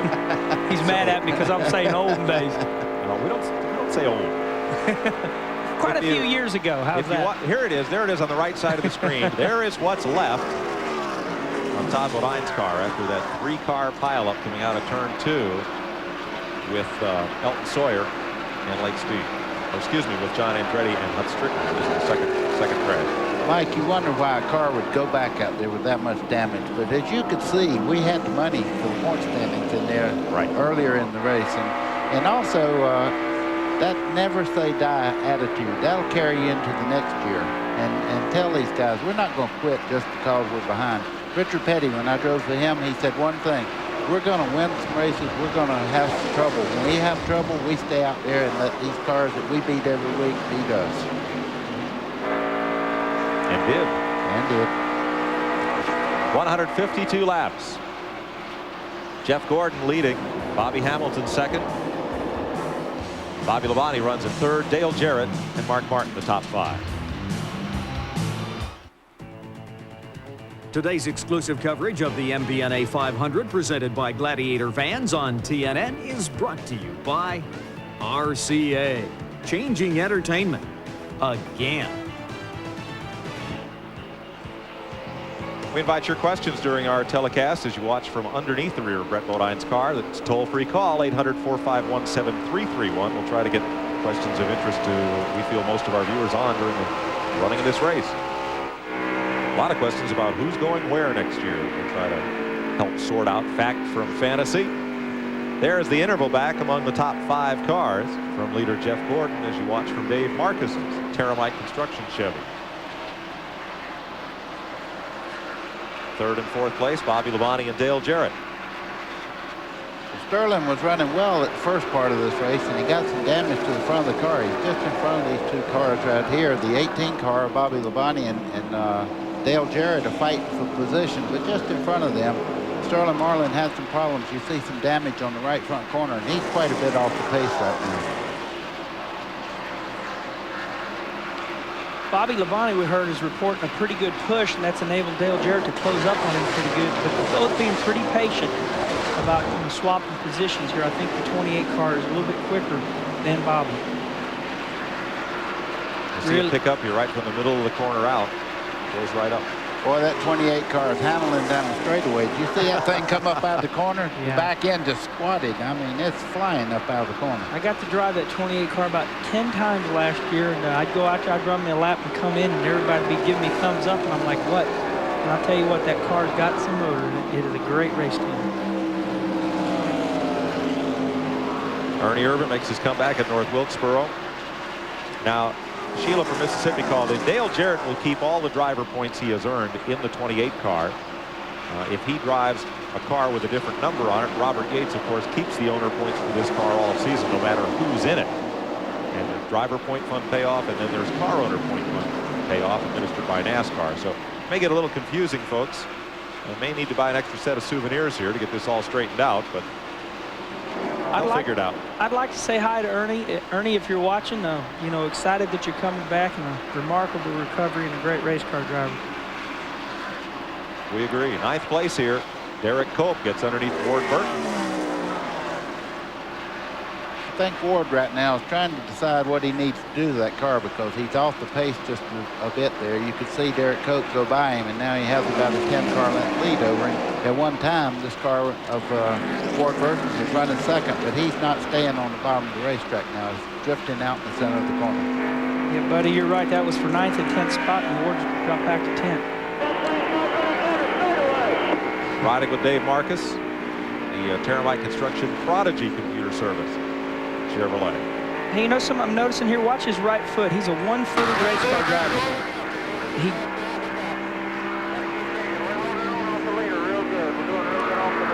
Yep. He's on the brake there and then back on the accelerator. A lot of people do use just one foot. Richard Petty was never a 2-foot race car driver. And no, Bobby Labonte is a one-footed race car driver, and so is Dick Triple, but everybody else pretty well is 2-footed. And by that meaning, you use your right foot for the gas, left foot for the brake, just like a lot of people drive an automatic transmission car on the street. Exactly, and as you watch the in-car camera there of Dave, I mean, you're not watching now, but earlier it showed he was on the gas, he pulled that foot off and put it on the brake. Now there's the groove. You can see the black part of the racetrack there. That's how much rubber's been put down just today. Mark Martin closing up on Bobby Labonte for 4th place, and it's reported that the engine misfire on Ward Burton's car seems to be getting a bit worse, so he has dropped a couple of spots. He's back to 10th place. Riding with Mark Martin. You can see he's really gaining up on Bobby Labonte. When you start pushing here, Mike, what you do, you start in the corner, and the car does not turn like you want it to, and it really binds it up coming out of the corner. Watch how much he gains coming up out of the corner. Mark Martin gained almost, well, he's just going to let him go. He's got problems with the handling. That's very heads up when you're having a problem. Yeah, and Bobby stuck his hand out the window there. I see Bobby's really good at hand signals. I've raced with him a lot. When he knows he's about ready to get that position up, he stuck his hand out there with those red gloves on and pointed, go ahead, Mark, inside. Then that way Mark knows that he's not going to come down on him. At 169 laps, Jeff Gordon remains the leader. Bobby Hamilton runs in the 2nd spot. In 3rd, Dale Jarrett in fourth, Mark Martin, and fifth, Bobby Labonte, the battle you just saw. We'll be right back. Today's exclusive coverage of the MBNA 500 presented by Gladiator Vans on TNN is brought to you by Split Fire, the patented performance spark plug. It only costs more till you use it. TNN will bring you live coverage of the Subway Sandwich Shops 200, the NASCAR Super Truck by Craftsman Series race, live from Sears Point in Sonoma, California. We'll be up in California wine country Saturday, October 7th. 6 p.m. Eastern time right here on TNN, so don't miss it. Well, Jeff Gordon out in the lead and not quite running away like he was because the handling has gone to pushy loose. Push going into the corner and loose coming out. Well, the rubber buildup in the corner, as you can see, they have a groove now, and the cars will start to skate just a little bit. And I think what you're going to see when you're pushing like that, you get in the center part of the corner and you have the wheels cut, and then you get back in the throttle, it throws the back end out, makes it loose coming off. Bobby Hillin, you see, has caught the race leader there, number 77. But Hillen's pit stop took 24 seconds, and he stalled exiting the pit. So Hillin is one lap down. He just may, if he can continue to close up, get a lap back. I'll tell you one thing I've noticed about Jeff Gordon. When he talks about his car not handling good, when his car's not handling good, look how smooth he still looks.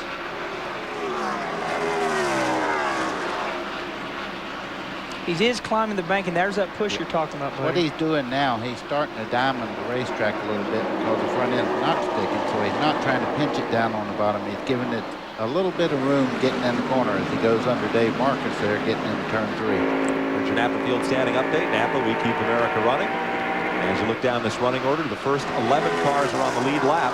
And then a big group of cars one lap down because of that long run of green flag racing we've had.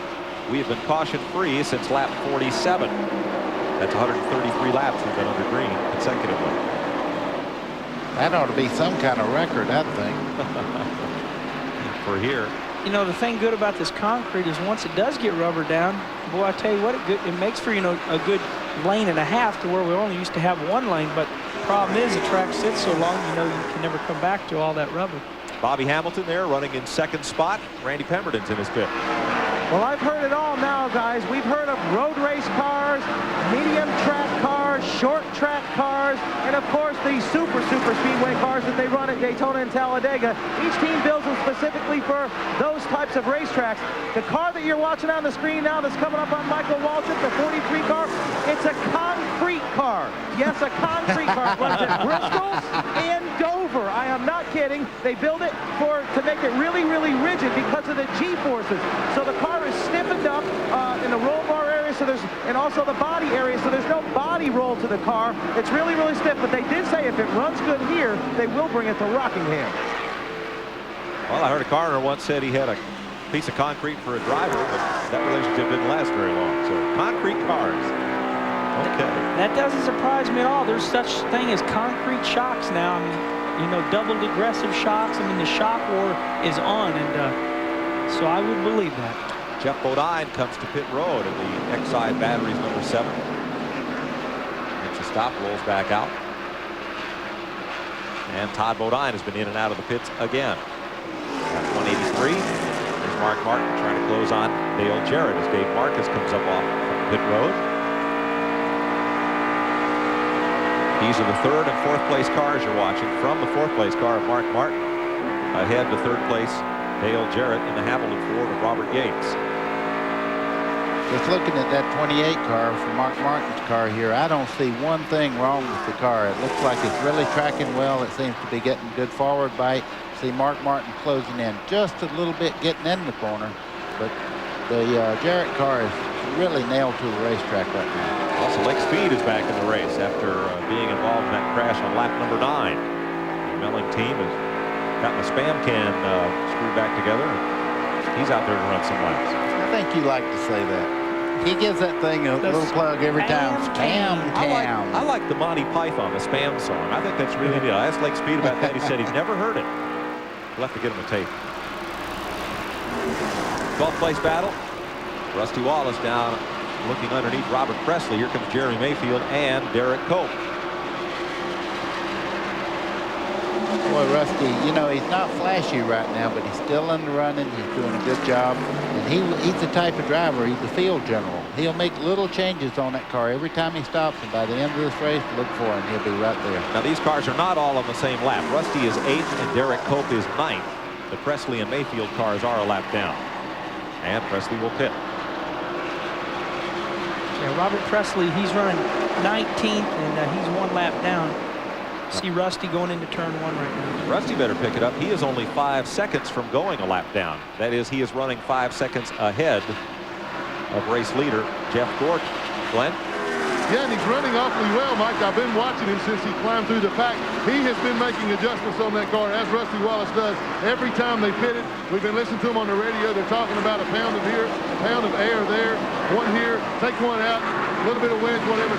Doing the things just like Buddy said that Rusty Wallace always does. But I tell you, Jeff Gordon is so hooked up right now that if we continue under green, he's going to lap the field. We documented that Gordon's getting just amazing tire wear. The amount of laps he ran under green, most of the folks thought wouldn't be possible today. So before he made his tire stop. There is Gordon about to put a lap on Ward Burton. Burton is the 11th place car. Gordon has a lead of 5 seconds now on Bobby Hamilton as Hamilton's car owner Richard Petty looks on.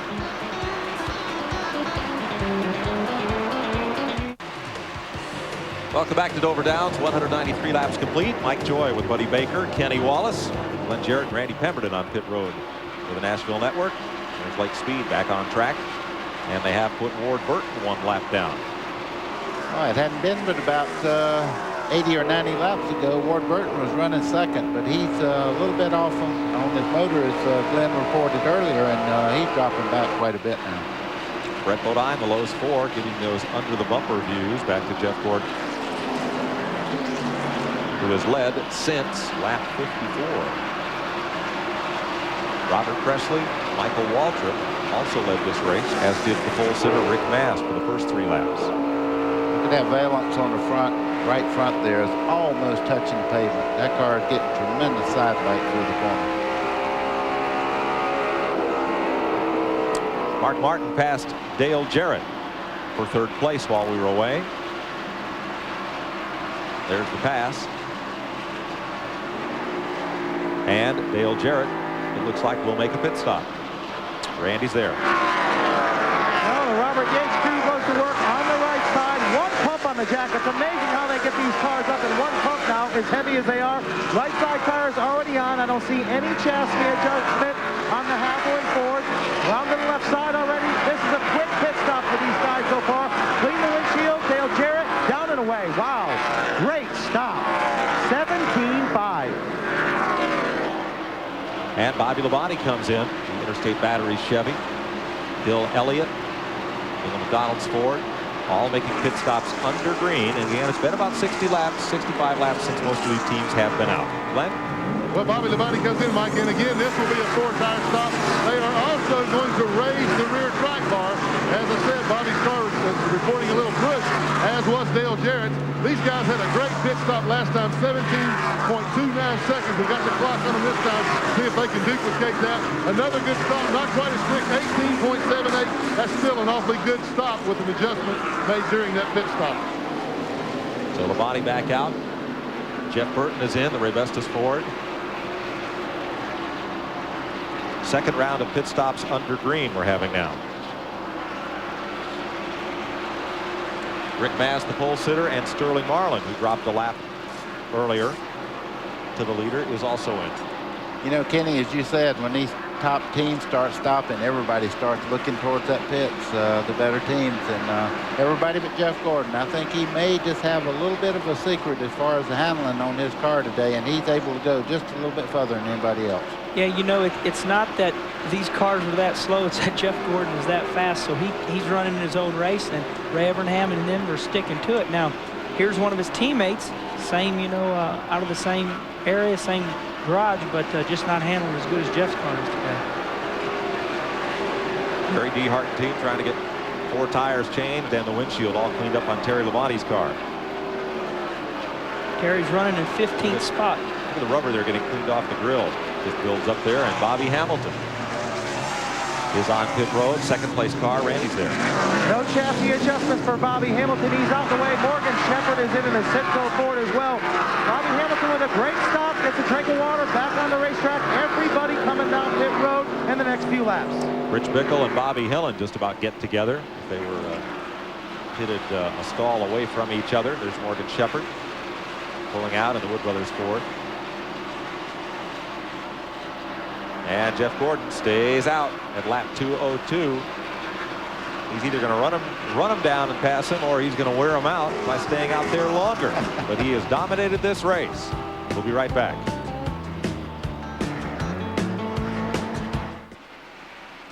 Find out about the fun and convenience of bringing your own Winnebago motor home to the races. Call Cedar Ridge RV Center. They'll tell you how easy a Winnebago is to drive and to buy. 1-800-988-4884. Cedar Ridge, Brantfield, New Jersey. The choice of champions. Mark Martin completing his pit stop under green. 20.2 seconds for the Steve Meal team. 18.7 for the Bobby Allison car with Derek Cope aboard. Rusty Wallace was also on pit road while we were away. That leaves the front-running cars of Jeff Gordon, Ricky Rudd, Dale Earnhardt, Joe Nemechek as those who have not stopped. Bobby Hamilton and them just running Jeff Gordon down. It was kind of you didn't know what to think. All of a sudden, Bobby Hamilton just went right by Jeff Gordon, but I realized he had fresh tires on that car, and I mean, he has pulled almost straight away on Jeff Gordon in 4 or 5 laps. It's going to be interesting to see when Jeff does pit, if he comes out behind Bobby Hamilton or not. Watching it, you wouldn't think that when the pit stops circulate that they would be together. Ricky Rudd, who won this race in 1992, 1987, and 1986. Brings the tide forward to Billy Engle and crew. One of our 800 calls from Gary up in Ontario. About Billy Engle's future. He wants to race Busch Grand National. He's trying to put together a deal to do either Busch Grand National or the Super Truck by Craftsman Series in 1996 as a driver. You know, Mike, just to talk about that, if anybody hasn't been listening to the top of the show, we've got about 5 or 6 crew chiefs that are quitting teams, and so it's been the story of the week up here. Usually it's drivers moving around, but a lot of crew chiefs making moves. Andy Petrie will leave Earnhardt. Troy Selberg will leave the Butch Mock Todd Bodine team. Engine builder Danny Glad changing teams. I know everybody heard me sound like a blown out tire just then, but Ricky Craven come in the pits and he was all the way sideways. He almost hit the tire at the end of the pit road down there. But made it through okay. It's hard to get in the pits here, because you come off that concrete and get right on that asphalt. You see with Dale Earnhardt coming down, that's pretty slippery. So Earnhardt will make his stop. He was running in 3rd place at the time. Actually, he moved up to 2nd with Ricky Rudd's pit stop. Glenn Jarrett's there. Well, Mike, they've been fighting a tight race car all day. They've been talking back and forth on the radio, Andy and Dale, about what to do. He slides the car to a stop. Also, this will be 4 tire change. I don't see any chassis adjustment yet, so they must have gotten most of it out on the last stop. They made a pretty major adjustment then, and what they're doing now is with air pressure on the tires. So there is no track bar, no chassis adjustment. 4 tires, Earnhardt. Ooh, they spilled some gas. He had a little trouble getting traction. Still a pretty good stop for Dale Earnhardt. 17.4 seconds. Now gaining some distance, so we're waiting here now. Jeff Gordon should be coming down any moment now. Gordon will be in this lap. He and Joe Nemechek, the last cars to pit. And so here is Jeff Gordon making his 2nd green flag stop of the day. Joe Nemechek is also in, so this will complete the round of green flag pit stops. Let's go back to Glenn. And Jeff Gordon, it looks so slow when they come down here because of the speed they have to run on pit road. Pit road is pretty dry now, but still a little bit slick. Again, a 4 tire change. We've got the watch on them. These guys have always been doing a good job. In fact, all year long. The fuel goes in, the first can's in, now they move around to the left side of the car, as you can see. They're going to put a rounded wedge. You can see the guy on the right rear of the car. He's taking a round out. Jeff was reporting that the car was a little tight to sit in the corner. We got a 19.4 second pit stop with the wedge adjustment, and they did have that catch can man there at that time, so no penalty. See Bobby Hamilton going by Jeff Gordon there. That's what we were talking about earlier, buddy. what happened is the 43 had new tires on and made a lot of time up. Now let's see if the 24 Jeff Gordon can run Bobby Hamilton back now. But there's your leader. It's not that Hamilton stopped was much quicker. It's that he stopped sooner and got those fresh tires and was running faster laps while Gordon ran out the set that was on the car. Now Dale Earnhardt had a little trouble getting into pit road. Kenny Schrader making the pass, and Rusty Wallace right up there with him.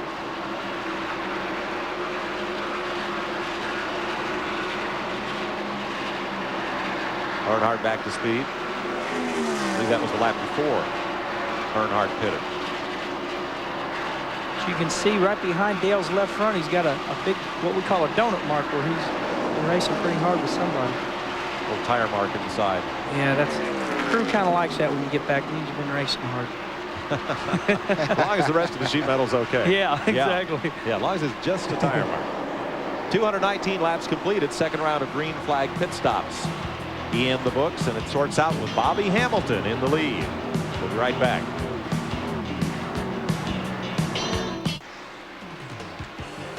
For more information on Featherlight trailers, call 1-800-800-1230. Featherlight, official trailer of NASCAR.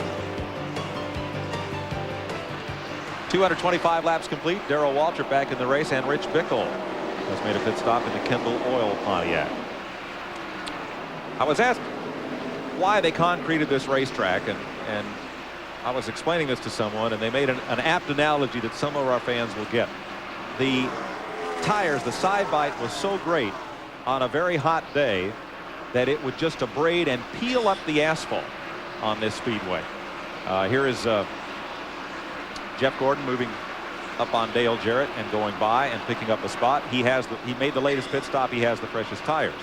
So it would just peel the asphalt up and cause a problem. So Dennis McGlynn, Melvin Joseph, the folks here at Dover decided to entirely redo the track in concrete. And she said, oh, that means that's like frosting a cake that's too hot out of the oven. The tires or the frosting spreads across and it peels up the cake or the asphalt. I don't know a thing about this, but it made sense to me. Well, I'll tell you what, I won't make fun of you. I'll just say this. They've done a great job of concreting this place. I think it proved a lot of people wrong.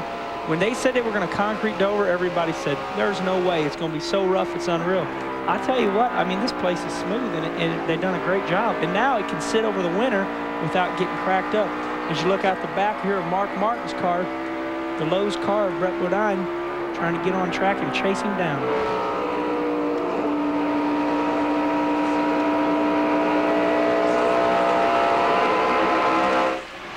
Whoa, look at this.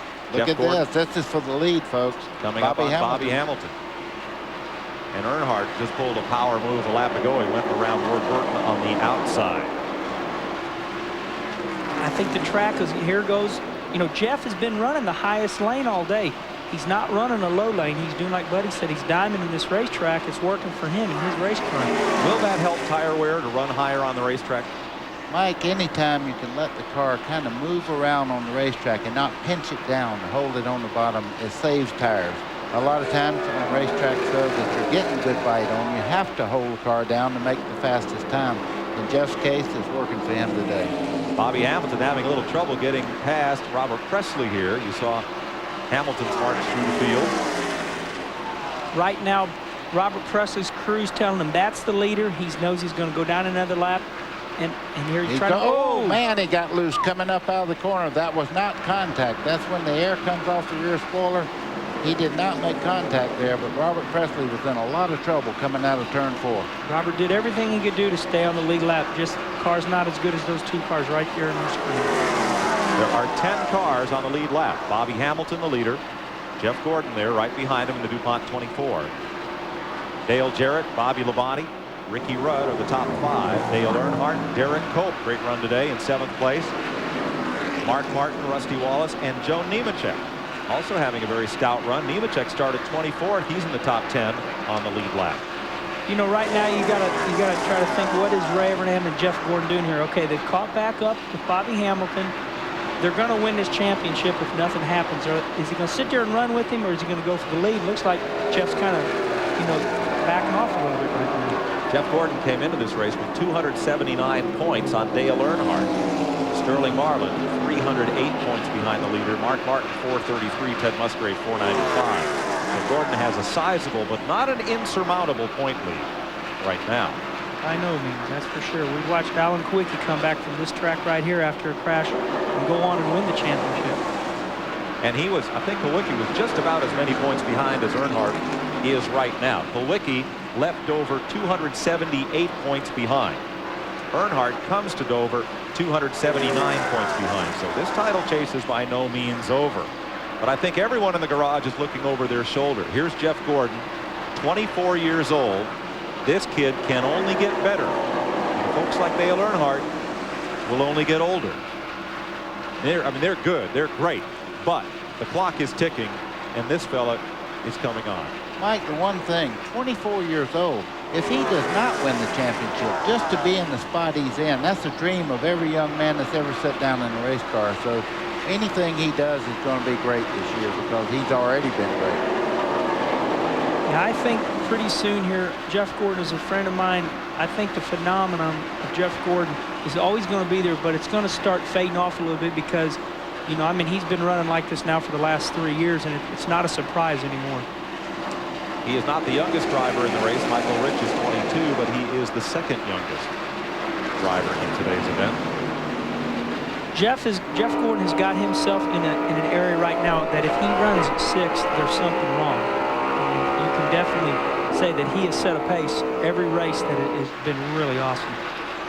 See Rusty Wallace there, high on the racetrack, trying to get by Ward Burton, and just behind him, Jimmy Spencer, as they head down the front straightaway. Now Ward Burton has gone a lap down, and so has Spencer. Burton and Spencer are racing for position. Here comes Jimmy up on the outside. Now, track's in line. They are running for 14th place. One lap down. If you want to know how fast Jimmy Spencer's car will run, you're looking at it right there. He don't hold anything up in a bottle. There's no strategy to this. He runs as hard as he can every lap. Kind of like a guy named Buddy Baker ran. Buddy was a hard racer. Good racer. Am I making points, Buddy? Yeah, you're doing real well. There you go. You know, the track's really getting great right now, I think. We're halfway through, or 239 laps into it, and there's two wide racing out there, guys. That big black groove right there is just getting wider and wider. Jeff Gordon reporting that his car is the tightest it has been all day at 240 laps. 260 to go here at the Monster Mile. We'll be right back.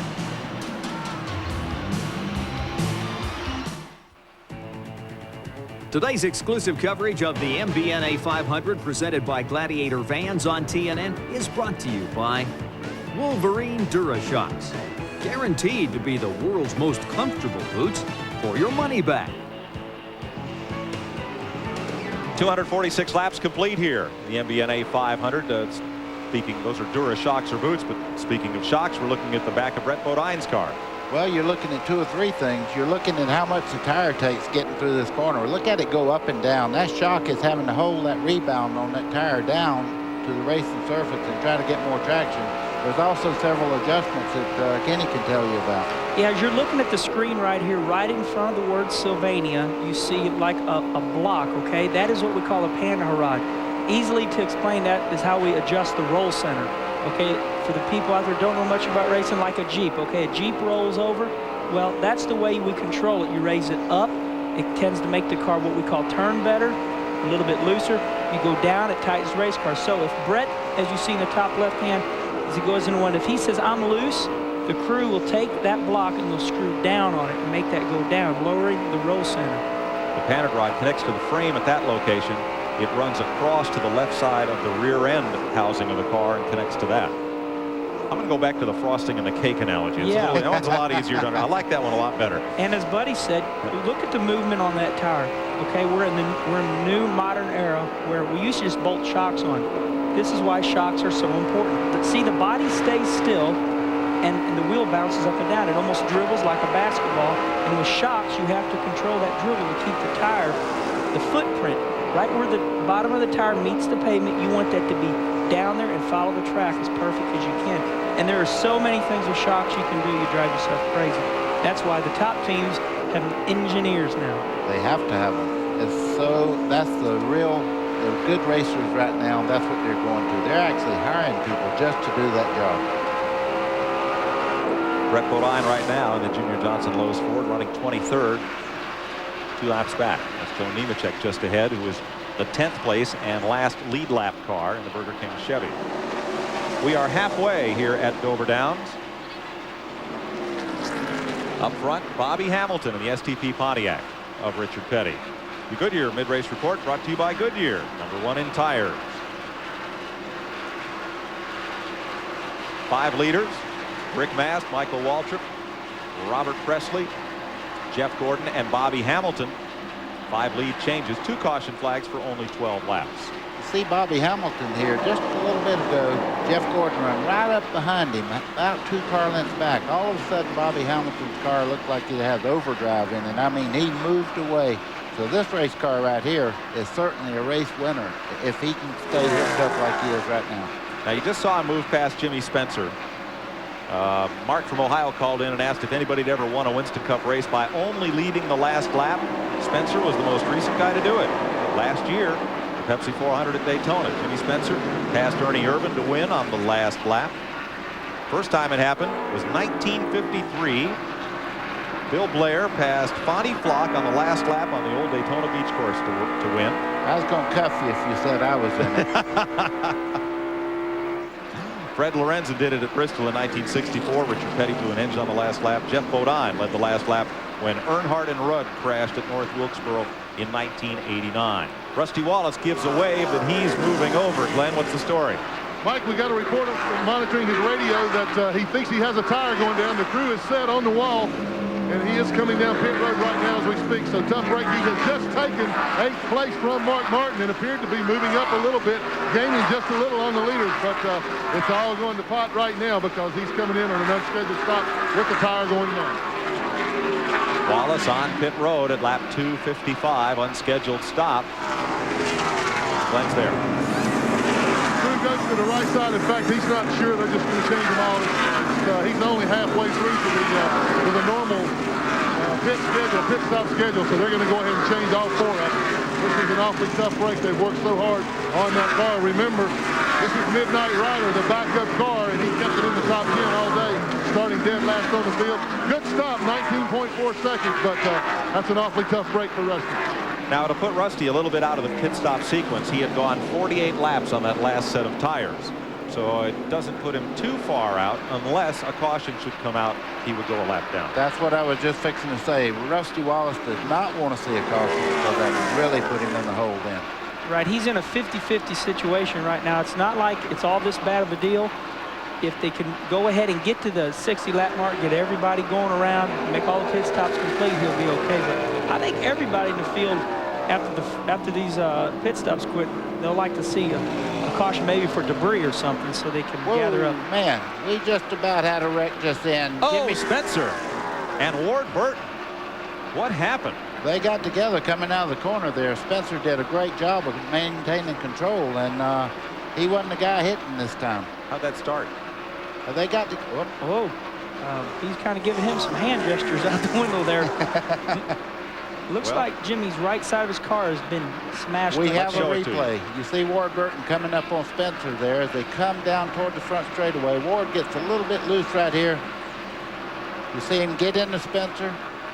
This is for 14th place. They're racing now, for position. Spencer gets into the outside wall, and from here on, they're not saying, what a nice move. Yeah, that right there is a racing accident. Because the 22 car just got loose. Don't you think, he got buddy? loose down on the bottom side and got into Spencer. Then Spencer broke loose and got into the outside wall. And Ward Burton is on pit road. They're going to put at least right side tires on the Bill Davis MBNA Pontiac. Saw Ricky Rudd in 5th place go by, and Bobby Hamilton in the concrete car, as Randy told us, is trying to check out here. And he is moving away, that's for sure. There's that normal margin is gone. He is checked out. You know, Mike, they said that they made a concrete car out of this car. What you don't want is that variable where the frame is the 5th or 6th spring in a car. You don't want that. You want it to be rigid. Ward Burton got 4 tires in 22 seconds and got back out. That same location is the spot of today's Ford Buddy Baker driving tip. Have you driven a Ford lately?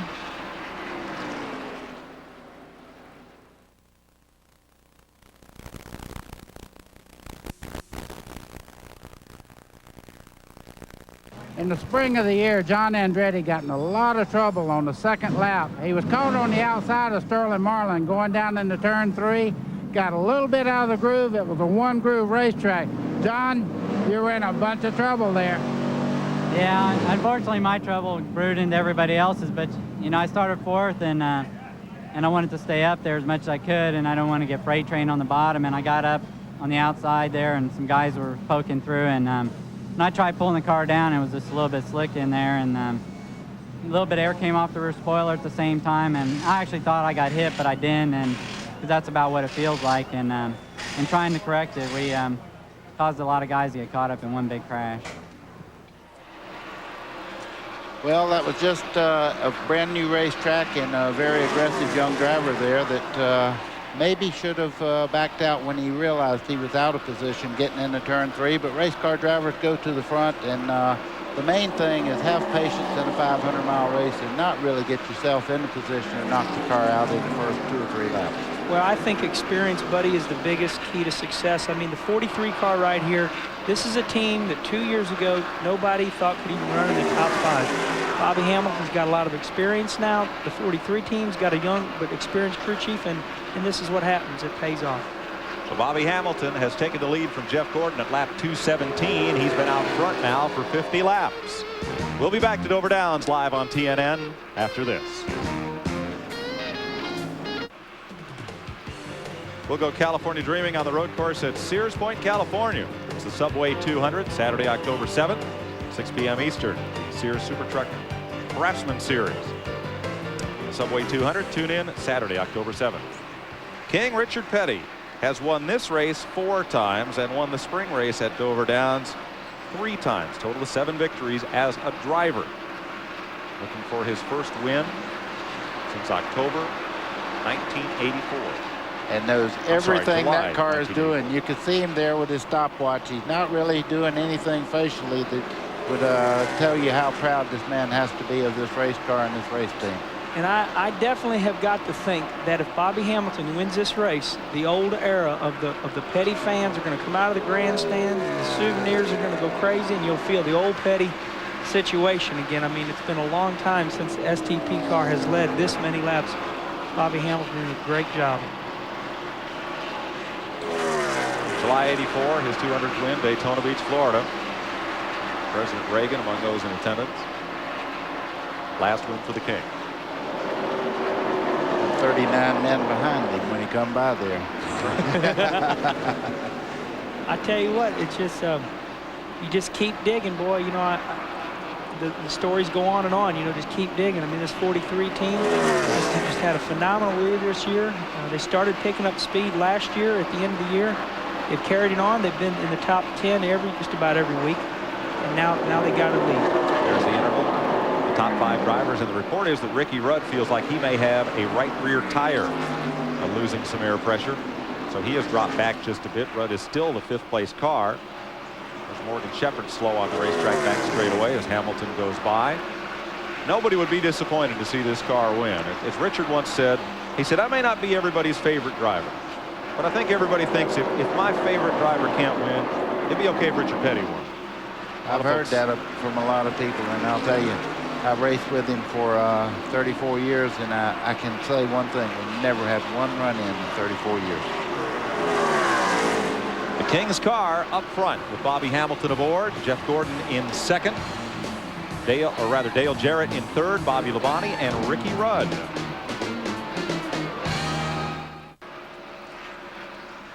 The leaders are on pit road. Bobby Hamilton started this race deep in the field in 32nd position as he comes out of pit road. Kyle Petty won here from 37th position in the spring. Glenn Jarrett's and Jeff Gordon's there. Mike, as Jeff brings it in again, 4 tires, and we don't see any signs of making any adjustment on the car. Although for the last 15, 20 laps, Jeff's really been complaining about how tight the car was right in the center of the corner. He just has not been able to turn it.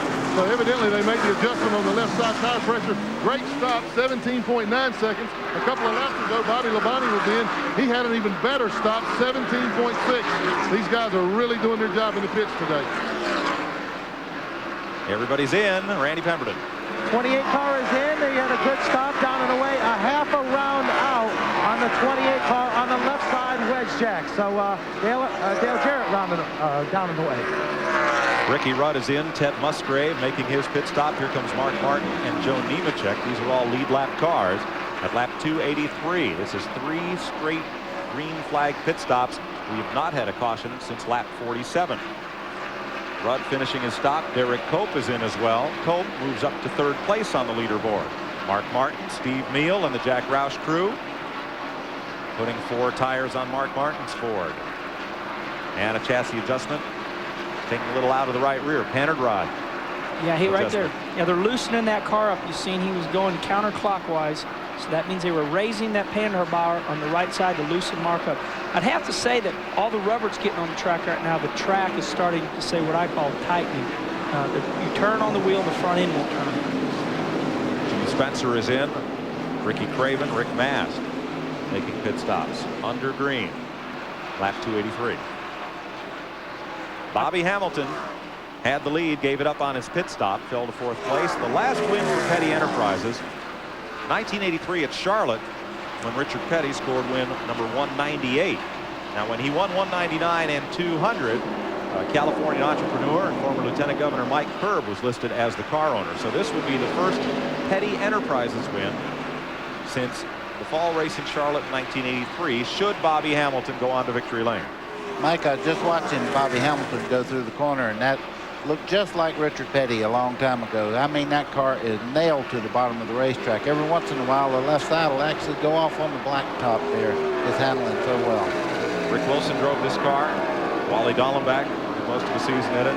And I think in Bobby Hamilton, Richard has finally found a driver whose temperament and driving style gets along with the Petty way of doing things to the extent where they can get to the front and run well consistently. Dallenbach had some great runs in this car, especially on the road courses.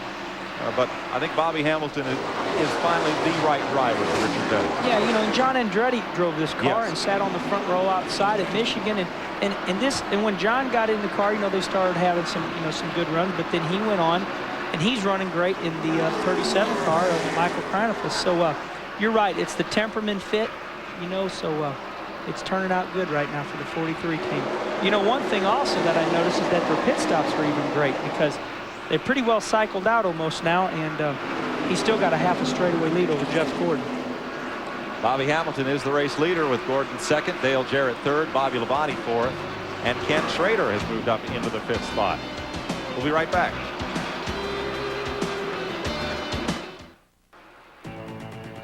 Today's exclusive coverage of the MBNA 500 presented by Gladiator Vans on TNN is brought to you by the more than 1,000 AutoZone stores across America. AutoZone, the best parts in auto parts. Ricky Rudd has had to make an unscheduled pit stop. He had to come back in to put 4 tires on the tied Ford, and that will take Rudd off the lead lap. In fact, right now scoring showing him 2 laps down. We are running at a record pace. Bill Elliott in 1990 set the record here for 500 miles at 125.9. Average speed so far 130.6. As you said, Bobby Hamilton had not one of, but the quickest pit stop of those that we've watched. He had a great pit stop, but Jeff Gordon's turned the wick up just a little bit. He's gaining a little bit on Hamilton right now, as he did just after the pit stop before. He does have a pushing problem in the center part of the corner that they're working on. If anybody can fix it, Ray Everingham can. And yeah, that's what I was going to say, buddy. Basically, that pit stop enabled, the race is so long that it's enabled Jeff Gordon time to, you know, maybe get his car a little bit better. You know, the race has definitely changed because Jeff Gordon dominated with a straightaway lead, and now it's Bobby Hamilton doing it. Ricky Rudd had a right rear tire that was not fully tightened. That's why he had to come back in. And as I watched his pit stop, the Jackman dropped the right side of the car before those lugs were even hammered home. And when the car and the wheel are sitting on the ground, it's hard to get that wheel snugged up to the hub and get them all tightened, and they didn't. That's when you learn to speak a foreign language, when they do that. Man, that's irritating. Second time this year that has taken Rudd out of contention to win a race.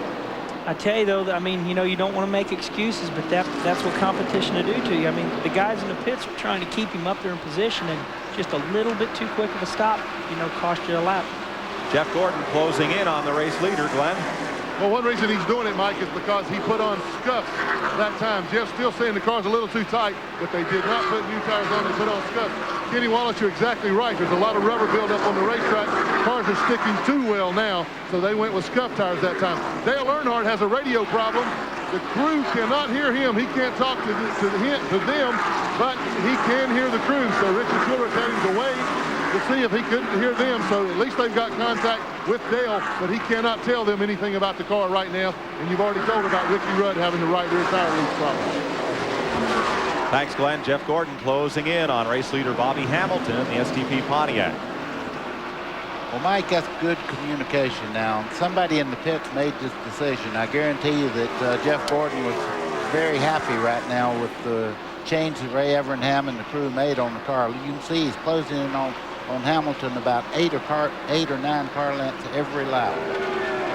Thank you, Mr. Bagley. It's not really a secret anymore that about halfway at Dover Downs, we get the ice cream run. And Ice Cream Sundays Award. I think who blew our cover at the last race? Was it Ernie? All you guys are having ice cream with me. I figured if I was going to stay up here in this booth, I had to go on a diet. So they're power scarfing the day, all my crew up here. But I'm watching the race and enjoying it like all you people back home. Yeah, and I'll tell you what, we got us a great race. Now, all day long, we've had a leader that has had a straightaway lead. This is the best race of the whole day. Right now, we've got a race for the lead. But you're not enjoying it like all the people at home because you don't have a sofa and a refrigerator up here. Here comes Jeff Gordon trying to take the lead as they drive into turn 3 there. This car is getting great forward bite right now. As he starts off the corner, you can see him pull just a little bit on Hamilton out of the corner there. Didn't take long for Gordon to run down Bobby Hamilton once they got the setup right and put the DuPont Chevrolet back into the lead. Now, Mike, you see he's running the same groove as he was before, but now the tires accommodate his problem that he had with the car pushing. So he's able to run the same groove, but he's getting so much forward bite out of the corner instead of pushing out of the corner. Right, yeah. And there's where your point leaders are running. Those are the top 5 in the Winston Cup points, and they're all fairly near the front. Except that there are now 9 cars on the lead lap. So Ted Musgrave of those point leaders and Sterling Marlin are 1 lap down. Look at Earnhardt, who's climbed his way to 5th place at this stage of the race. 279 points behind Jeff Gordon. And if he finishes the race right where he is, he would lose another 25 points. Perhaps 30 if Gordon goes on to lead the most laps, but too early for that kind of guessing. You know, everybody's running a little bit different groove here. I'm watching Earnhardt. He's kind of running right in the middle. Bobby Hamilton's led the race right on the bottom. Jeff Gordon's led the race up on the top, almost out of the black. And here's Earnhardt right in the middle, almost a little bit lower. So it's interesting to watch where everybody puts their car. That looks like the line Ricky Craven used yesterday in leading a good bit of the 200-lap Busch race, where he takes it into the corner low, lets the car diamond up a bit, come back down low to sweep off the corner. One of the best I ever watched on a racetrack find a groove to suit his car was Harry Gant.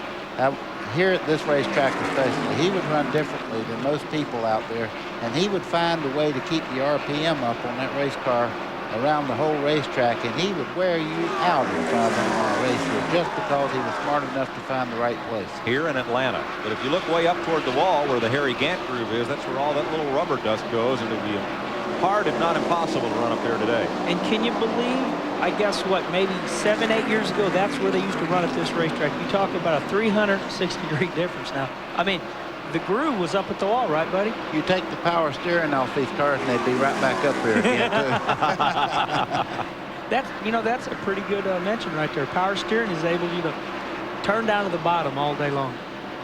Jeff Gordon laps past Jeff Burton, who goes to the Jack Roush team next year in a 3rd Roush car. And the sun pokes through for the first time today. We'll be right back.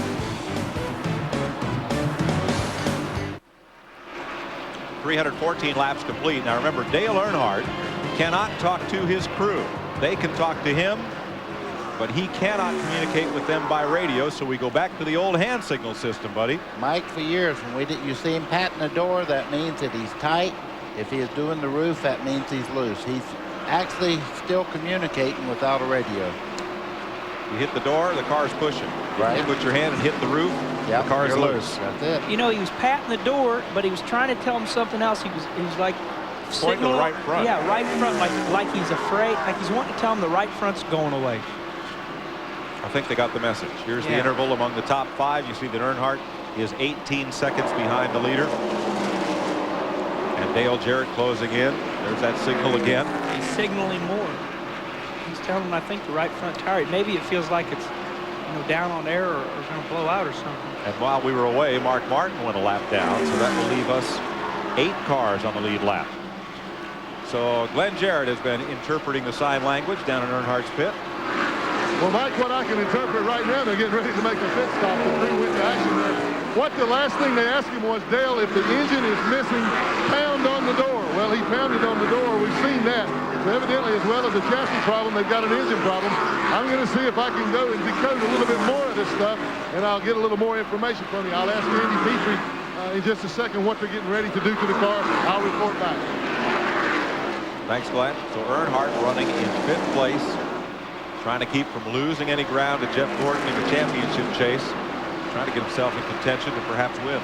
Well, there at one time he was talking about the chassis being off. Glenn had reported to us that he is having a chassis problem, and apparently he's got a little bit of an engine problem now also. If he heard them correctly. That's the whole thing. You really don't know. Brett Ryan makes a stop as you look at the average speed, running above the race record set by Bill Elliott in 1990. And yeah, that's sun glaring off of Dale Earnhardt's car. Yeah, where'd that come from? I don't know, but I don't think it's going to stay out. It's going back in right now as we speak. A lot of clouds around the racetrack, but a little bit of an opening for that sun to peek out. Boy, I tell you, if the sun did stay out, it would change the racetrack then again because it would heat the rubber up that's on the racetrack. Question our 800 line. If Jeff Gordon wins the championship, would he be the youngest Winston Cup champion ever? No, he'd be second. Bill Rexford in 1950 was 23 years old. Richard Petty in 1964 won his first title at age 27, and Terry Labonte in 1984 at age 28. So Gordon could become the second youngest Winston Cup champ ever. Danny Myers from Dale Earnhardt's crew is trying to get a closer look at the sign language. He has binoculars out there to get a look at the boss. Glenn? Well, I asked Andy Petrie if he had an engine miss. He said, no, the engine seems to be okay, but he still hasn't determined what the car needs. They've been fighting a push all day, and that's what they're trying to determine. They're still trying to see. You can see Chocolate or Danny Myers there looking at Earnhardt when he comes by to see what kind of signal he's trying to give him. They haven't been able to determine it. I'm going to ask Chocolate what he said. Danny, do you have any idea what he's trying to signal you? We don't know right now. We're just asking him a few things and telling him to put his hand on the roof, put his hand on the door, we're trying to communicate like that. We don't know what he's saying. Well, we still haven't deciphered this problem yet. We'll keep working on it. Simply those radios going out is how tough this sport is right now, because the crew needs to know what they need to do to make the car better. Now, if they don't know what they need to do to make the car better, Dale might finish, say, 8th instead of 5th or 5th instead of 2nd. So, radios are really, really important in a long race like this. See Danny Myers there. He's been with Earnhardt for many, many years now. And he's one of the few guys out there, if a jack ever broke, he'd just lift one end of that car up while they worked on it. I think you're right. Let's take a look back up front at lap 324, 176 to go. 8 cars now on the lead lap. Jeff Gordon trying to put Derek Cope, the 8th place car, or rather put Derek Cope, yes, the 8th place car, 1 lap down. We'll be right back.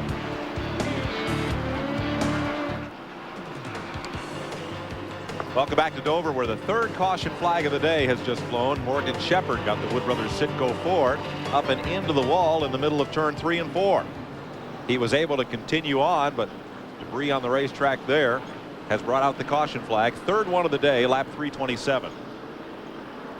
Now, Glenn Jarrett brings up an interesting point, and I have probably been the biggest critic this year about allowing the champion to pick his pit position first, because he always takes the last pit down at the end of pit road. And Glenn, it looks as if perhaps this is one time when having that pit stall has hurt Dale Earnhardt rather than helped him. We'll get that from Glenn in a second as we get set for pit stops. But Earnhardt's trying to hand signal, but he's trying to hand signal where he has to be turning into the corner and needs his attention and both hands on the wheel. As he goes by the pits down there, he's got his hand full of steering wheel, but he's still trying to communicate. Now on the caution here, they will be able to talk to each other and get this thing sorted out. Jeff Gordon brings the first of the lead lap cars down pit road. There's Bobby Hamilton and Dale Jarrett. Also on the lead lap, Bobby Labonte, Dale Earnhardt, Rusty Wallace back on the lead lap. Joe Nemechek and Derek Cope got the big save on that caution. He was about to go a lap down. Randy? Well, Bobby Hamilton is in. No major changes on the 43 car. They just put 4 tires on it and away went. How's he coming out down there, Glenn? Well, Earnhardt brings the car in, buddy. You're exactly right. This is the break he needed. At least they can communicate now. Right now, they're servicing the car, 4 tires and fuel. And I know that they're trying to get a word with Dale to find out exactly what he was trying to tell him. Haven't seen anybody. In fact, nobody talked to him. Good pit stop, 17.4 seconds. He beat out Bobby Labonte and Rusty Wallace. A great pit stop by those guys. I'm going to get a word with Andy Petrie now and find out exactly what was wrong.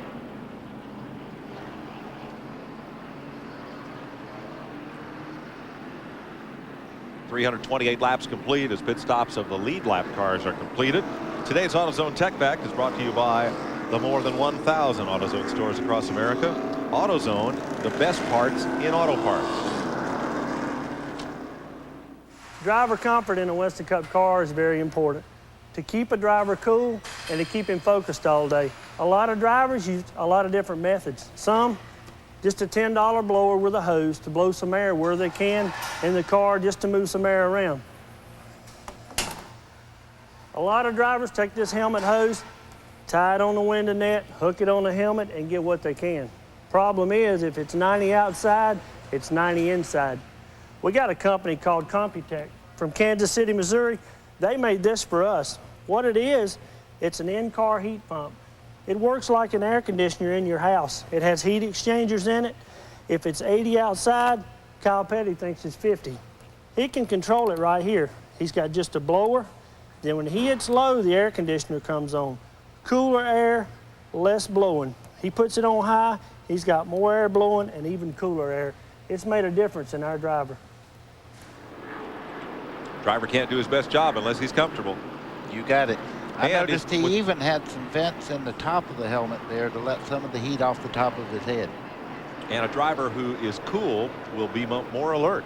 You get that cool air on you. Well, as Vince Lombardi used to say, fatigue makes a coward out of anybody. That's a very good statement. Sure is. I tell you, these races are so long nowadays, making so much horsepower. You know, if you have a side window on the right side, you get no air in there. And a lot of I know my brother Rusty bought one of those systems and is using them. So, you know, I think that it goes to say that, you know, you don't got to be tough, you got to be cool, so you can be a little bit more focused at the end of the race. Darrell Walter back to the garage with the Western Auto Chevrolet. Has had a long, tough day. He is in 36th position and has completed but 94 laps. We're under caution for the 3rd time today. We'll be right back.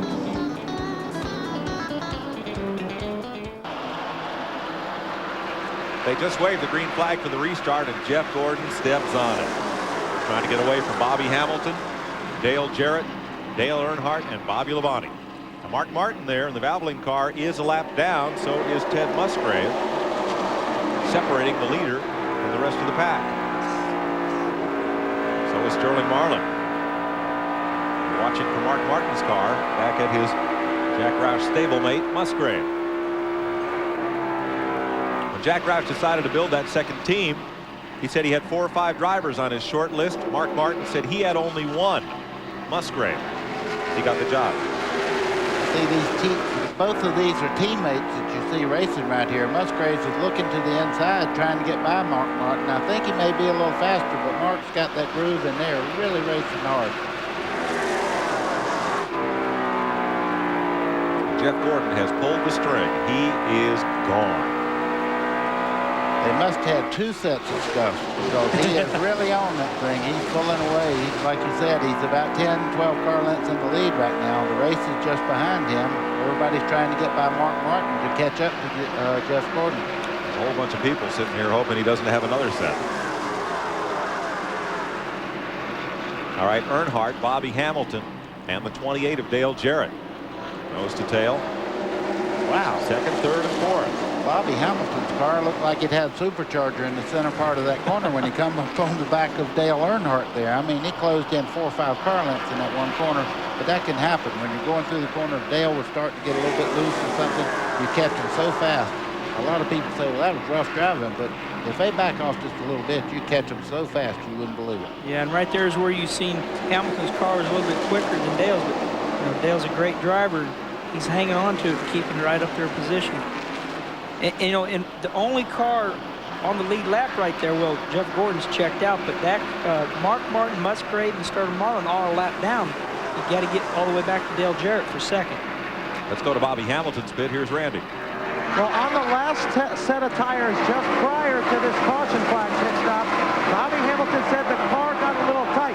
That's when Jeff Gordon went around and took the lead. I went to crew chief Robbie Loomis. I asked him what they would do to the car to fix it. So we're not going to do anything. We're just going to bolt another set on. Maybe that set just wasn't quite to his liking. But the bottom line is, I asked him about scuffed tires. He said, we might want to try a set, but we don't have any. So we're going to have to go with what we got. Randy, we just saw something here. Bobby Hamilton just powered around the outside of Earnhardt. That's as rare as a white tiger right there. Somebody passing Dale Earnhardt on a slick racetrack on the outside. I mean, Bobby Hamilton's car is working. Here he goes past Mark Martin.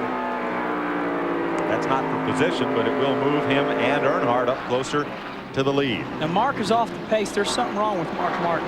He's dropped from like second in the running order on the track. It's like a motor problem or not feeling comfortable about something. Bobby Hillin goes past. Yeah, Mark's holding up now. Bobby Labonte, and boy, Ricky Rudd had to get way out of the throttle and climb the hill. He's going to lose 4 spots on the racetrack because Mark Martin just about stopped in the middle of turn 2. Yeah, Mark Martin he's we got a chain reaction here. Mark's got big problems right now, and he can't get to the bottom. He can't get to the top. And he's causing mass confusion here. Now he's trying to get back to the bottom. You'd think he'd want to pit, but here he slides back up to the top of the track right now. We'll have to see how this plays out. This is a little nervy because everybody's after a caution flag here. You see how Schrader catches right up on him real quick. And you see Schrader there. He is not right up on as fast a car as everybody else, but you see that car is actually working pretty good. His hands are pretty still on the steering wheel. You see his arm there just in the left-hand side of the shot there. He's not really fighting the car. We had reported him up in 5th place. That was incorrect. Schrader right now is carried as 2 laps down. He's the 13th place car. There's your top 5. There are 8 cars on the lead lap. Back through Derek Cope. That other pack battling 1 lap down. And in front of this right now, Rusty just got by Dale Earnhardt. Okay, I wanted to be quiet there for that was Ken Howell, the crew chief of Kenny Schrader, telling Schrader they were communicate that he is tighter on those tires right now. So Kenny Schrader is a little bit tighter. And Earnhardt says his car is still tight. Right, and Rusty got by the 3 car, and the fans went absolutely crazy. That's the only reason I knew it. They all stood up in front of our booth here. Here it is. Earnhardt says his car is still tight. There goes Rusty. You can tell Earnhardt just moved over and let Rusty have the preferred line there. You won't see that very often, but that shows you that Earnhardt even has that, when somebody's a little bit quicker, he'll give them the favor because someday they'll have to move for him. You know, one thing I've learned, here we go inside the in-car camera of Kenny Schrader. You know, Mark Martin must have been uncomfortable because he's running right now. He must have been in a position that his car didn't feel good. As you look out the back of Kenny Schrader, he's just content right now to run behind Mark. I was going to say earlier, you know, Earnhardt has let a couple of guys get by him. You know, Dale's going to get to the front if he can, but he once told me, he says, look, I'll never hold anybody up. Maybe, you know, for the win or something, but I watched Dale here about 10 laps ago move down to the middle of the front straightaway and allow Bobby to get to the outside of him. So, you know, he knew Bobby was faster and didn't want to hold him up. Napa Field standing update. Napa, we keep America running. Here's how they're running. 8 cars on the lead lap. And only 3 cars 1 lap down. Jeff Gordon has led 24 of the 25 races this year. Pam from Pennsylvania called and asked if any driver has led a lap in every race in a season. Nope. Came close. Bobby Allison, 1972, led 30 races of the 31 race season. The last race at Texas World Speedway, he did not lead a lap. But Allison led the final 9 races in 71 and the first 30 of 72. So Bobby has the all-time Winston Cup record of leading in 39 races in a row. Jeff Gordon has led everywhere, but I think Sears Point this year.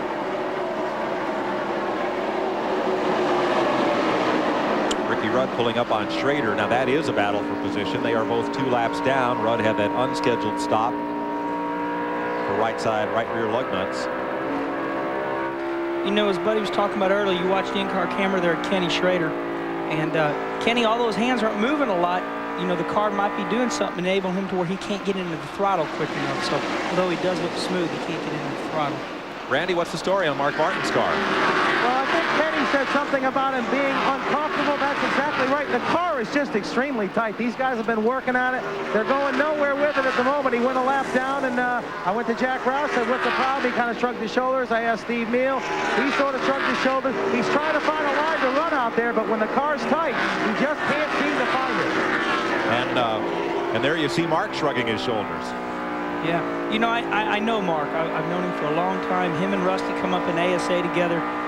For Mark to do something like that, you know, Mark would simply say, hey, I was doing all I could do. I was about ready to get wrecked. So he had everybody gathered up on his rear bumper, and he just knew at any time they were going to hit him, so he got out of the way. 6th place battle. Joe Nemechek gets underneath Bobby Labonte and gets the Burger King Chevy up to 6th place. So at 352 laps, 148 to go here at Dover Downs. Jeff Gordon, once again, is the class of this field. We'll be right back to Dover.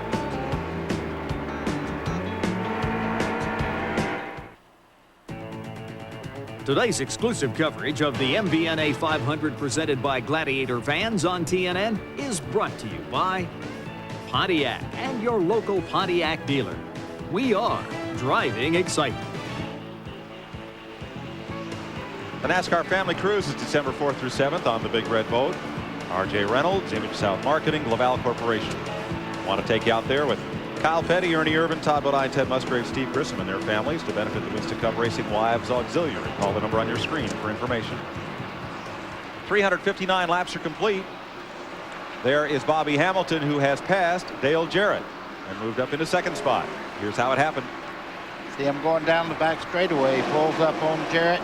Makes the move pretty easy getting into turn 3. Jarrett, I think, is running a very controlled race right now, and he's not pushing the car too hard at this moment. Yeah, the best thing about a pass like that is, you know, they're sitting there running bumper to bumper, and the 43 car kind of just moves out of his mirror, and Dale says, hey, go on. You know, they're fighting for 2nd and 3rd, and they don't want to, you know, wreck each other this early into the race for 2nd spot.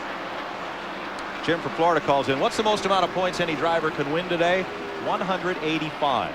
175 for winning the race. Every driver who leads a lap gets 5 bonus points, and the driver who leads the most laps gets 5 bonus points. And Jeff Gordon's lead in the standings is due to a lot of that. He has picked up 175 bonus points this year for leading and for leading the most laps. Dale Earnhardt has 100 bonus points. Rusty Wallace has 90. Well, this is almost a repeat of what happened in Rockingham this year with the 24 car of Jeff Gordon. Once he got into the lead, he just went on. I mean, this car is really working now. The only car that might be measured up to him right now is, of course, Bobby Hamilton, who's in 2nd. It's seesaw just a little bit today. Jeff got a little too tight. His car may still be tight, but it's a good tight. Let's put it that way. And he's keeping a same margin on the 43 car Bobby Hamilton.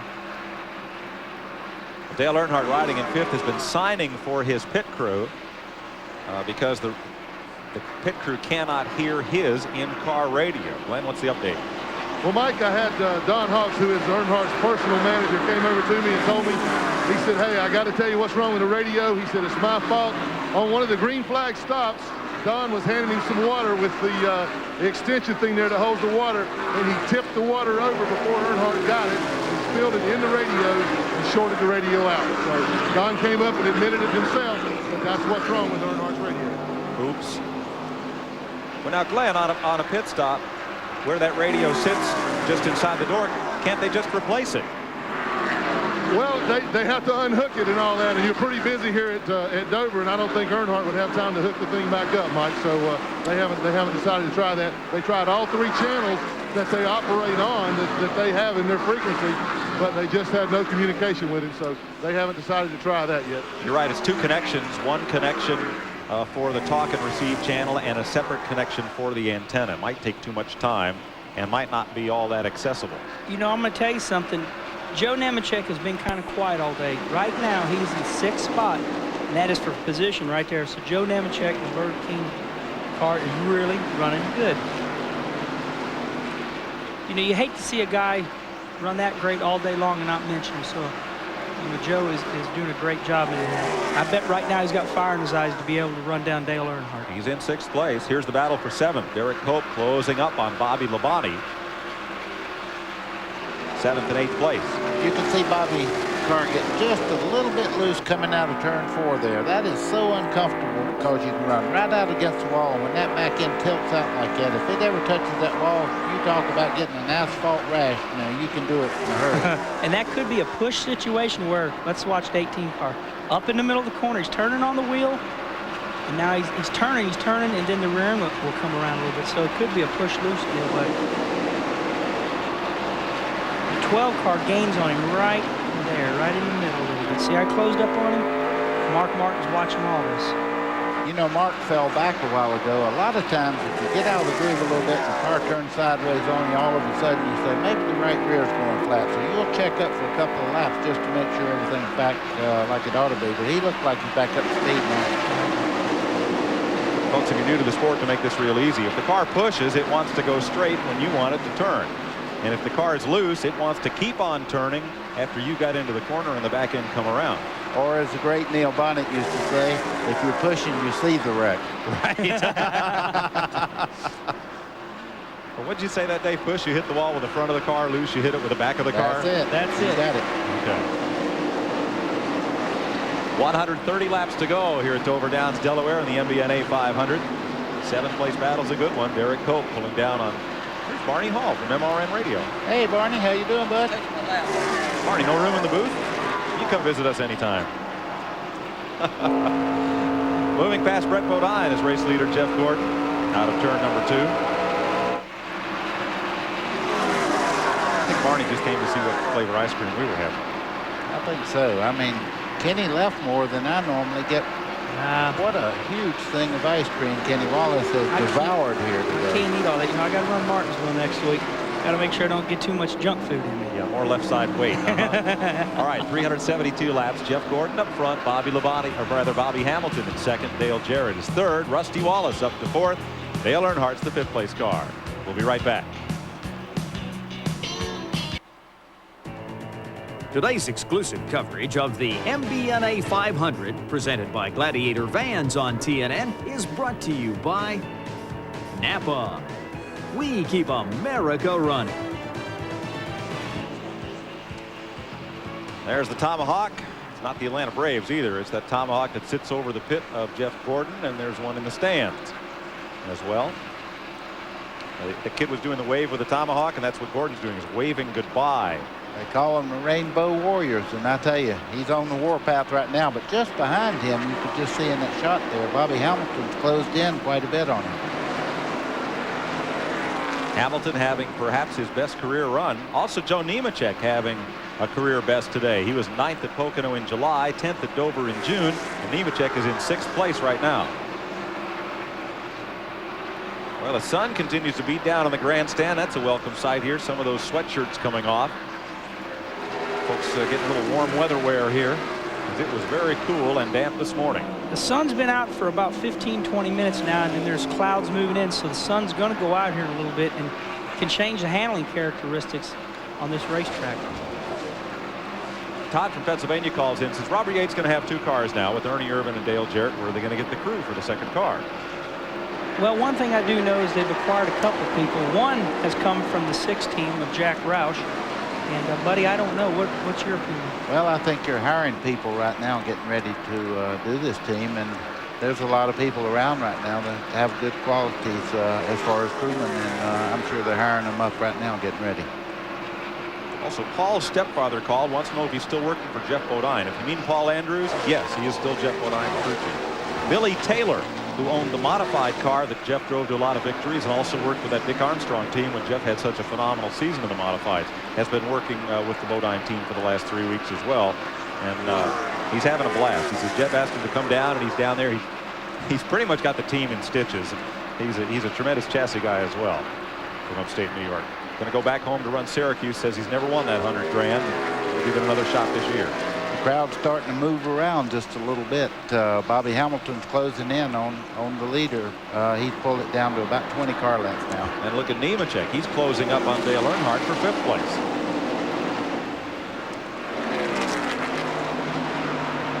There's Earnhardt in 5th. And we'll see Nemechek right there. That's about the best run he's had this season.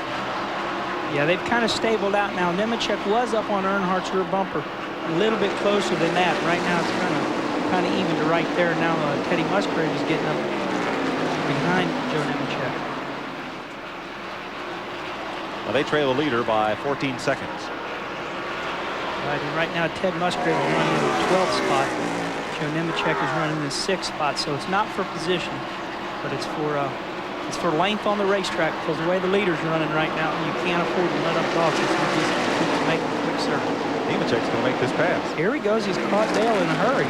Well, Dale had to check up a little bit there for Ricky Craven, and of course he did close up, but now he's got to go by the same car that Dale had to slow up for. So I don't know. They'll stabilize about 5-6 car lengths back. A lot easier to walk through an open door. That's what Nemechek did. Every time. You bet. 386 laps complete, 114 to go. Jeff Gordon out in front of Bobby Hamilton, Dale Jarrett, Rusty Wallace, and Dale Earnhardt.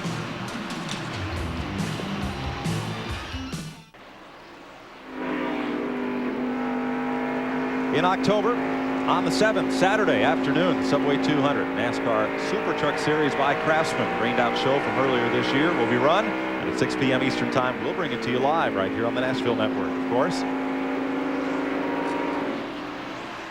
Jeff Gordon continues to lead Bobby Hamilton. Dale Jarrett the 3rd spot. Rusty Wallace, Dale Earnhardt, Joe Nemechek, Derek Cope, and Bobby Labonte are the cars on the lead lap. Ed from Arizona called this morning while it was raining when we first came on the air and said, Goodyear rain tires, would NASCAR ever use them?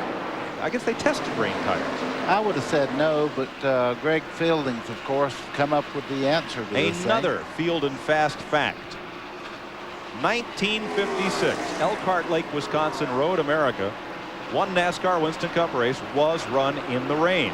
Of course, tires back then had grooves in them anyway. They were the same tires used on your highway car in 1956. Tim Flock won it. And they tested rain tires at Watkins Glen this year. Mark Martin and Dale Earnhardt did that. So don't count anything out. Hey, I'd like to take this moment. My car owner, Philbert Martasi, his mother, Mary Martasi, had a mild heart attack about 3 days ago. And Mary, if you're listening, we hope you get better, and hope you're watching the telecast.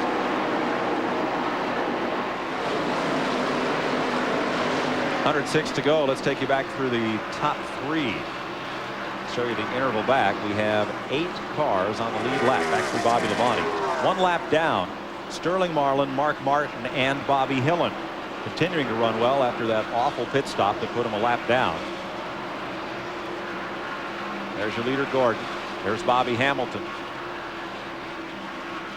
And 3rd place, Dale Jarrett, 7 seconds behind the leader. Rusty Wallace in 4th. And Earnhardt in 5th. And we'll give you a lap time, this time by on leader Jeff Gordon. 25 flat. Little zero just hanging there, isn't it? Sure was. That's a pretty quick lap. Especially considering it's been almost 70 laps since pit stops. Right. And the sun is going in and out here. I bet these drivers are thinking, what is going on? For me, it seems like Jeff Gordon is kind of cutting through this field a little bit quicker towards the end of this race. Oh, thanks a lot. Yeah. You really brought them all back to the television on that little comment. Oh, yes. Yes, Man. folks, don't touch that dial. Kenny, how long have you worked here? Not counting tomorrow. He is flying. This race is far from over. Right now, he's even catching up on Bobby Hillen, who stayed in the tail end of the lead lap for the longest time and followed Jeff. The best way to get everybody back in this race is to send one of our pit runners down to gather up all of Jeff Gordon's tires. I think what made me say that, guys, is he's just about to put Bobby Labonte down, and that's that's a good race car. Bobby's running 8th right now, so he's getting ready to lap the 8th place car. Well, back in Rockingham, these were the two cars that really battled it out, Bobby Labonte and Jeff Gordon. And Bobby's just a little bit off, and believe you me, if you miss the handling package just a little bit, you look like you're so far out in left field that it don't even count. And sometimes you just can't make the adjustments to get the car back once it gets off like that. Lapping past Bobby Hillen, who the first 200 miles of this race was one of the fastest cars on the racetrack. And there's Nemechek. Has not caught Dale Earnhardt as we thought he might. 5th and 6th place still remain a little bit of a distance there. This race is so much about staying power. I mean, it seems like a day ago, 200 laps. We're at 400 lap markers, 100 to go. I mean, it doesn't do no good to run good for 200 laps. It comes down to such a long race. And Gordon and Bobby Hamilton is catching him as we're talking about that. He's got great staying power right now. Well, we're going to have pit stops coming up here pretty quickly, so with 100 miles to go, let's take a break from Dover Downs. Jeff Gordon leading Bobby Hamilton, Dale Jarrett, Rusty Wallace, Dale Earnhardt, the front 5, Joe Nemechek, Derek Cope, and Bobby Labonte on the lead lap. We'll be right back.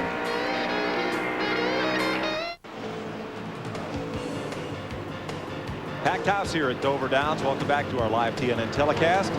Mike Joy with Buddy Baker and Kenny Wallace. Watching the MBNA 500 unfold. Watching Jeff Gordon try to ride off into the sunset. Bobby Hamilton, Dale Jarrett, Rusty Wallace, Dale Earnhardt, Joe Nemechek, Derek Cope, and Bobby Labonte trying to run him down. Boy, he just goes by Ricky Rudd like he stopped almost, and Ricky's a very good race car out there. Jeff Gordon's got this thing dialed in. You see him going down the back straightaway there. He's fast off the corner, getting in the center part of the corner, so he really don't have any weakness to work on. Now, a couple of weeks ago, we got 3 or 4 800 number calls on this ran from Louisiana, carried from New Mexico, 2 or 3 more. One of the teams had a fanny pack or backpack compressed air system to run their lug wrenches so that they wouldn't have those hoses dragged across pit road. And what became of all that? Well, they were allowed to use them in that race. There was no rule governing it. And Gary Nelson told all the Winston Cup troops, he says, any of you teams that have bought that scuba gear for pit stops, he said, send it back. It is not approved. You're not going to see it in Winston Cup racing, at least not this season. Yeah, we pretty much. Trouble. We have trouble. No. Mike Wallace and Dale Jarrett go slamming into the turn 4 wall. Somebody was trying to get to pit road, and somebody else was trying to continue around the racetrack, and both cars crashed. That is exactly where Jarrett ended up in the wall in June on the 3rd lap of the race in the melee that followed the John Andretti spin. Man, that's a shame. This What race, a hit. This race has been going so smooth. A hard hit for both Mike Wallace and the 28 of Dale Jarrett, Randy Pemberton. The 28 car was 1 lap away, or 2 laps possibly, from coming down pit road. The crew was poised on top of the wall, and I mean, you want to see a bunch of stunned guys down here in this pit. They're all looking to see if Dale climbs out of the car. We see him moving now. Obviously a destroyed race car and a bunch of destroyed hearts down here. They had such a good run going. My goodness, the bad luck for this team, even though they run well, it just continues. There's Robert. There was an obvious miscue in hand signals as one driver was trying to pit and the other was trying to run the low groove around the racetrack. There was a 3rd car just ahead of them coming onto pit road. Now there's Dale Jarrett moving around and getting out. Look at the slow car in front. That's Lake Speed, the slow car way up front. There's Jarrett. Oh. And there's Craven behind him. Whoa. Dale just got loose. Well, no, he took a big slide. Now he's going to try to pit. Yeah, no. this is it. He comes across the track. Mike Wallace gets into the side. Watch him go back up the racetrack here and go straight into the wall. Mike Wallace was racing, saw Jarrett coming down, and went to the apron to miss him. So Jarrett must have cut a tire down that big slide at turn 3 and said, I'm coming to the pits. Right, just bad timing. And here came Mike Wallace. Wow. All right, Jeff Gordon is in the pit. Glenn Jarrett. Well, Jeff comes in, Mike. They're going to make a 4-tire change. They will take some bite out of the car this time. Of course, Jeff has been complaining all day about how tight the car has been. They were going to take 2 rounds out of the thing, so obviously that's pretty tight. Everybody we have talked to up and down here has been talking about how tight their cars were. Gordon is down and away, but everybody except Rusty Wallace up and down pit road, the guys in the lead lap, were complaining about their cars being tight. Robin Pemberton told me that their car was okay. Gordon was out in 19.88 seconds. Dale Jarrett, a little bit of a limp, but he walks to the ambulance and is okay. Here it is again. Well, you see him go in here. The car gets a little bit loose. We don't know whether he had a tire problem or what. Right here, he's in trouble. He starts to get sideways. He chases it up the racetrack here. He gets it back under control, right up in the middle part of the corner here. Ricky Craven goes by. You see he's very slow right here. He decides to pit. He comes across the racetrack very slowly. You know, his wheels are turned left. Oh, okay, they straight. Okay, here comes Mike Wallace. They make contact. Now Mike's car, you see the wheels are cut to the right. They gather each other up and head back up towards the wall here.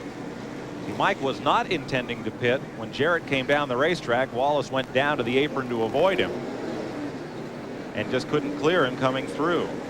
Okay, they both took hard hits.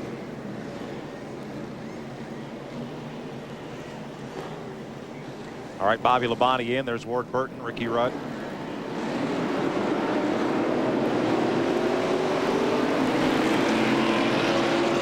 Pit stops continue. Lap 413. Mike Wallace's car being hooked up to the wrecker. He is already out of it. A hard crash. And we'll be right back. We're under caution at Dover Downs.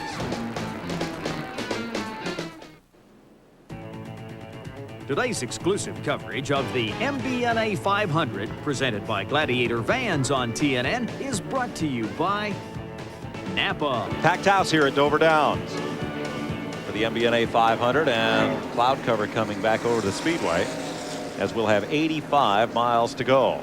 Virtually everybody has been on pit road, and the cleanup continues from the Mike Wallace Dale Jarrett incident. Here's our Peerless Innovation in Motion, brought to you by Peerless Faucet. Get more out of your faucet than just water. Kyle Petty's crew chief, Barry Dodson. The first race at Dover Downs, a tire problem was not the only problem we were faced with. Once we got the tires, we didn't have time for the glue that holds the lug nuts to set up quick enough to have good pit stops. We found a solution for that. They're called Lug Fast. It's 2-sided paper. All you do is peel it off, stick it on the wheel, and stick your lug nut on. That enabled us to make fast pit stops and win the race. Neat little innovation in Winston Cup racing. There's a company in Connecticut, R&R Wheel, makes glueless lug nuts that are spring-loaded, but those aren't approved for Winston Cup racing. They are for modified and some other forms of NASCAR racing. So here they used to glue them on, and now they do it this way. Look at this. Wow. Junie Donlevy owns that car, and his boys have some serious work to do. Going to be a long ride back to Richmond, Virginia tonight. Yeah, I'm flying back with Mike, and I'm just thinking right now he's probably wanting to get over the gate and get back out of here. So I feel really bad for them, both of them. You know, we're inside what, 85 laps to go or something here, and a short ending to it. Mike was okay. We did see Dale Jarrett climb out. Mike also got out of the car under his own power, and look at this. And another one. There's a concrete car. You can fill that one with concrete. Just kind of, or send it off to the great BFI in the sky, perhaps. Buddy, it's hard to think about what happened, but I think you brought it up best. Maybe he thought there was enough room to come on and get in pits. He maybe had a flat tire. Well, you know, the biggest thing there is when he turned across and started down, he actually got down to the flat, but your brother noticed that he was coming across, and he tried to dodge him on the bottom side. He'd already made that commitment on the bottom part of the racetrack, and he just got caught up in it. It was nothing to do with anything he done wrong. He was just he seen Jarrett coming across the racetrack, and he tried to avoid him on the low side and got caught up in the wreck. The talked earlier about the championship and coming from behind with this few races left. After Dover, Bill Elliott led Alan Kulwicki back in 4th place, 278 points behind. And today, coming to Dover, Jeff Gordon leads Earnhardt, who is in 2nd in the points, by 279. Now, Gordon has already locked up 5 points for leading the most laps and 5 points for leading a lap, so he has 10 bonus points today to Earnhardt's none. There's your leader. With Mike Wallace, Randy Pemberton. Well, Mike, the replay showed nowhere to go. How did you see that incident unfold? Well, unfortunately, I guess, you know, as I said, it's one of those racing incidents. It looked like Dale must have broke something or cut something down getting into 3 there. I thought he just got loose and run up the racetrack, so I went to the bottom, and when I headed to the bottom, I was committed there, and I looked up and seen the left front wheel on his car turned all the way to the left, and he started coming down. It's just a real unfortunate deal that we wrecked, you know. I mean, apparently he cut down a tire or broke something in the front end, and we were just in the wrong place at the wrong time today.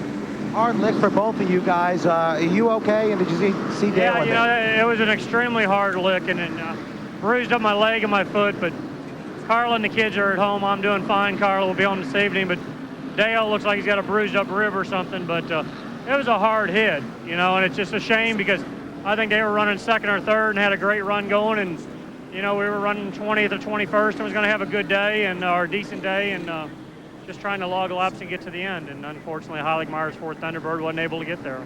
Better luck next week. I hope so. A very dejected Mike Wallace got caught up in something not of his making. Boy, oh boy, I mean, he hit hard on that outside wall. Yeah, it's like you said, buddy, earlier, you know, the walls, we're running so low on these racetracks nowadays with the tires are so fast and the cars that when anything happens, you've just got such a tremendous amount of ways to go to that wall, and you just virtually pick up speed now. 81 laps to go here. We're going to be under caution for a few more laps. Cheryl from Oregon, what manufacturers won the most NASCAR racers? Going into today, 437 Winston Cup wins for Ford, 421 for Chevy, and 189 for Plymouth, ranks 3rd. We'll be right back.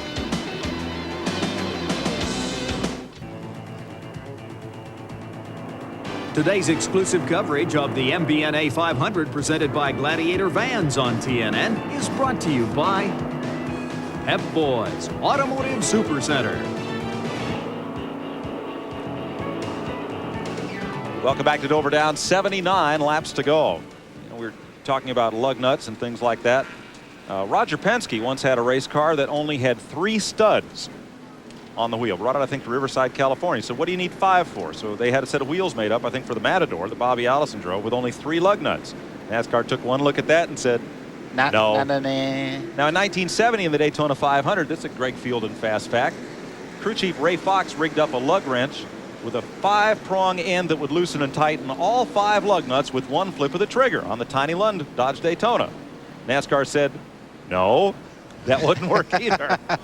They say no a lot. They do.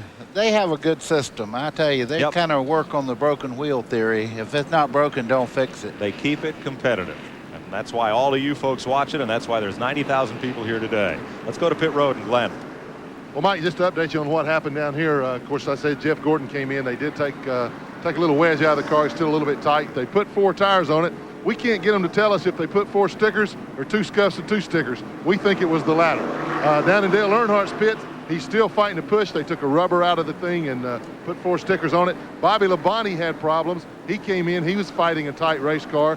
They were supposed to take 2 rounds of bite out. The crew only got 1 round out. So they brought him back in, and Jimmy Maycar himself went out and adjusted the car that time. So there's only 6 cars in the lead lap. It really didn't cost Bobby that much track position anyway, so we're getting ready for the restart. Those 6 cars, Jeff Gordon, Bobby Hamilton, Rusty Wallace, Dale Earnhardt, Derek Cope, and Joe Nemechek. Randy? Dale Jarrett is still in the infield care center. Larry McReynolds, the crew chief, walked out. I asked to get a word with him. He wanted to call Kelly, Dale's wife, to let her know that he'll be all right now.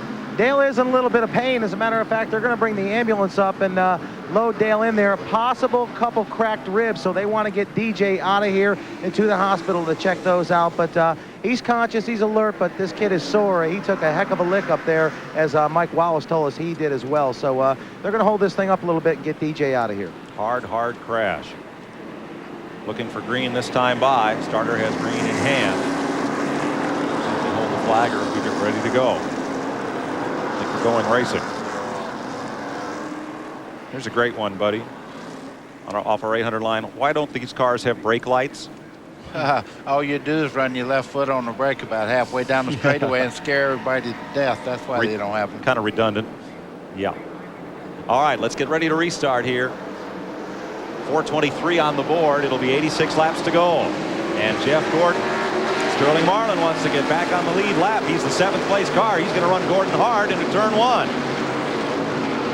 And Earnhardt did not get a good restart. Side by side up front. Sterling Marlin trying to get back on the lead lap, turn 3. You know, Sterling was way off at one time. Now he seems to have the measures for Jeff Gordon. Here comes Bobby Hillin by to get back in the lap. And here comes Hamilton for the lead on the bottom. Bobby Hamilton driving for King Richard. Puts the STV Pontiac in front, and Gordon is right with him. You know what might have happened there? I didn't see him clean his tires before the green come back out. He might have had a little bit of tire buildup on that car, and it wouldn't get traction when he got down in the corner. You can see he's flying again now. And he comes down the racetrack to cover the low groove, and Gordon has the lead. Hamilton, I don't think, is going to let him get away.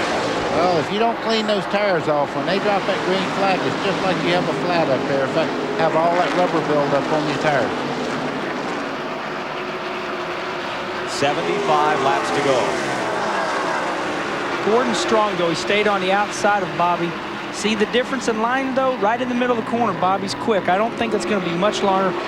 These two are going to get their rhythm and run down those guys trying to get their lap back. Jeff Gordon looking for his 7th win of the year. Bobby Hamilton looking for his first win ever in Winston Cup competition. That may be the difference right there. Jeff Gordon has won this year. Bobby Hamilton has not won. Michael Waltrip's in trouble there. You see the car going up the racetrack. He has a flat tire, it looks like. Looks like Michael's, he hit the wall and his tie rods are broke, I think. Yes, that's it. Car won't steer. He can hardly steer that thing right now. Caution flag is out on the racetrack. Probably a lot of debris down in turns 1 and 2. And that's why Sterling Marlin puts on such a race. You never know what's going to happen. He's back. He made up 1 lap there. Yep, Sterling Marlin and Bobby Hillin. Michael Waltrip had a decent run going. He was a couple of laps off the pace. He was still in the top 25. And that car will coast to a halt down at the bottom of the racetrack with him unable to steer it back to pit road. Good bit of controversy around Michael Waltrip about what he'll do next year. A couple of folks have said they're in line for that ride, but Michael was rather emphatic when asked about it yesterday. 1996, Michael. The ironic thing about this deal is we all signed up for an extra year a couple years ago. Me staying was a big part of Pennzoil signing on and staying. And now we're coming up to that extra year, and it's like people are talking about me leaving. I don't know how all that works out, but planning on being right here. That's what he said pretty emphatically. He plans on driving that car next year. That's what he said to me also. Wow. Look at There's Derek a lot Cope's of damage to Derek Cope's car as we are looking here. They're jumping on the front valence there, trying to get it all bent down. Yeah, there's a little bit more that happened than what we were able to tell. Evidently with Derek getting his front end bent up, Michael getting into the wall there. Now Derek was the 4th place car. He has 1 top 5 run this season at Darlington in the spring. He finished 5th. So he was looking for a season best finish. I think he's going to be okay as long as that left front tire didn't get hurt bad. The valence is a little bit high. It's now the mane and tail and duct tape board. You see Sterling Marlin there. He just made a pit stop. He got his lap back, took on 4 tires. He's going to go up there and get after him again. Well, he gets the attaboy award for the day because to get a lap back from Jeff Gordon on a day like this, that is a tall order. You know, and what happens in this race, and the crews are in there and they're saying, what are you doing trying to race with the leader? Well, you know, he raced with the leader and caution flag fell. Now he's right back in this thing. And that's what restarts are for. That's why they line them up double file. So if you get a lap down and you make your car better, you get a chance to get it back, and Sterling Marlin did just that. 71 laps to go. We'll take a break while we're under caution, and you ride along with Dave Marcus and look at the top 10.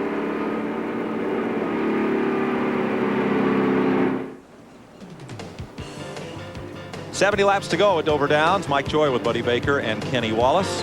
And Jared Randy Pemberton on pit road as Ray Evernham has a look out at the racetrack, and his driver, Jeff Gordon, who has led most of this race, already locked up the bonus points for leading the most laps today. and Derek Cope. Derek apparently ran into Rusty Wallace on the restart. Dale Earnhardt did not get going on the start, and that backed up the cars behind him. Randy's there.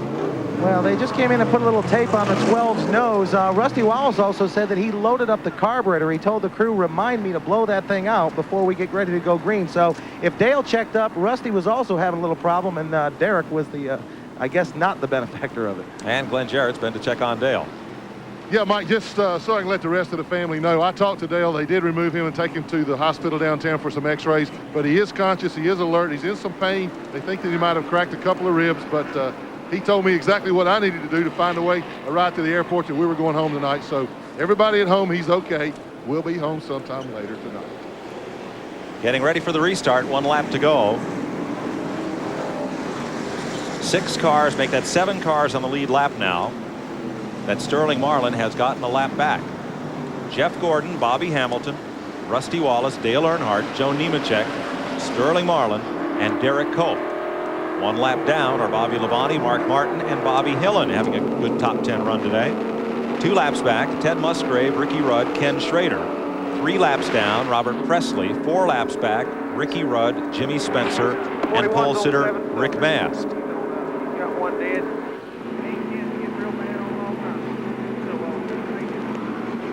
Now they're telling Kenny Schrader who he has to race against and how they're running. A little bit of advanced strategy for this last run.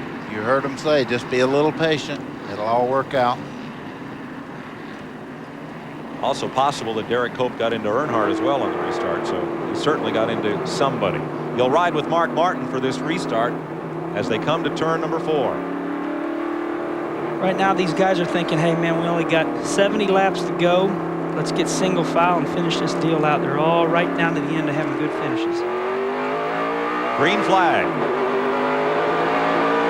Back down the front straightaway. See a little bit of smoke out of the back of Bodin's car as he goes down in the corner here. I don't know what's causing it to smoke like that, but it's definitely throwing a little bit of smoke up. All right, now Terry Labonte separates Jeff Gordon from Bobby Hamilton. Terry is 3 laps down in the Kellogg's car. You see Terry just move over and let him go. That is real sportsmanship, and someday he'll return the favor. That's right. Forget anything about team racing. The lead car and Labonte are both Hendrick cars, but Terry, if he's not going to be part of the race, he's not going to mess up the race. Exactly right. Good sportsmanship. Well, it comes down to this, Kenny. You Here see it is. Jeff Gordon out there leading the race. Just behind him, I think, a car that can run just as fast as him. Your brother there in the number 2 car. Yeah, I was just going to say, you know, it's showtime now. And, I mean, I know Gordon's even going to run harder, but this is it. Those 3 right there on the screen. Bobby Labonte is down a lap. So it's going to be between these 3 right now. Well, the question is going to be not how they run right now, but if this race goes to conclusion, how will they run on 65-lap tires when we get down to the final laps? Well, we've seen this several times, and Bobby Hamilton has had a very good car on long runs. So I think it's going to be a very tight battle. And you see Rusty now. He's dialed in all day on this car. He's starting to move in on Hamilton just a little bit. And that's the thing about it. You know, I mean, we don't know what's going to happen, but Rusty's staying with him, and he hasn't been able to do that all day. So the first 100 miles, you're telling the drivers to be patient. Now we're telling the fans to be patient. Jeff Gordon's taken off on the restart as we expected he would. But it is likely the race will come back to him. There is the lead that Gordon has on Bobby Hamilton. The thing about it is it cycles out. You know, 30 laps, this car's fast. You know, at lap 50, this car's fast. So if there's no more cautions, you know, it's hard telling what's going to happen because they tuned on these cars all day long.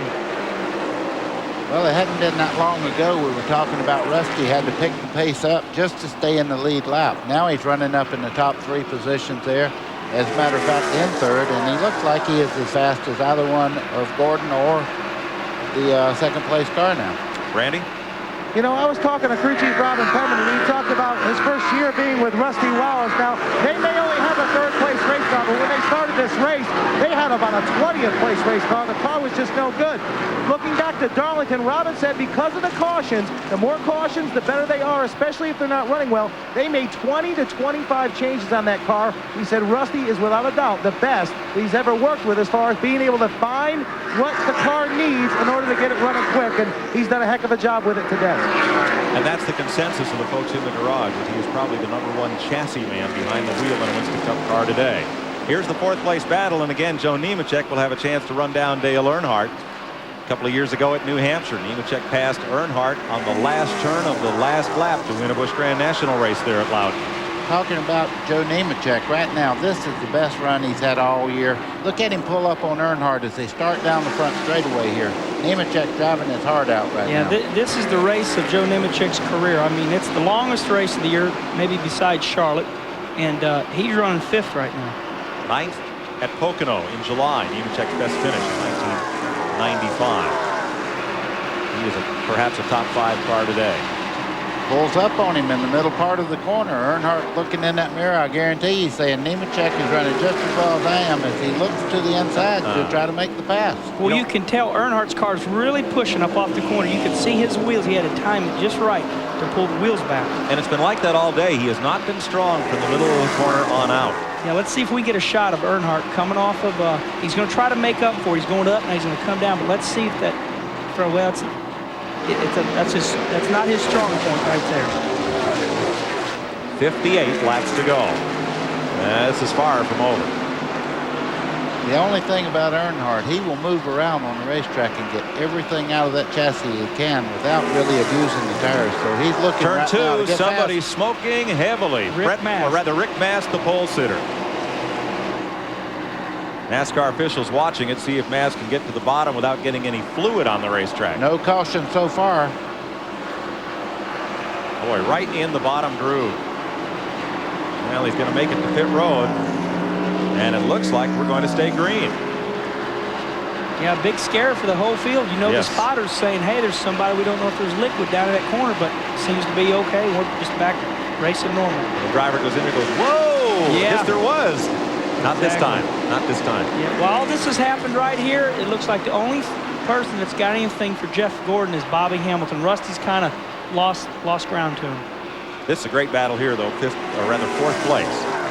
Nemechek still taking that look on the inside. He is very strong right here. You see him close up some 2 car lengths in the center part of the corner.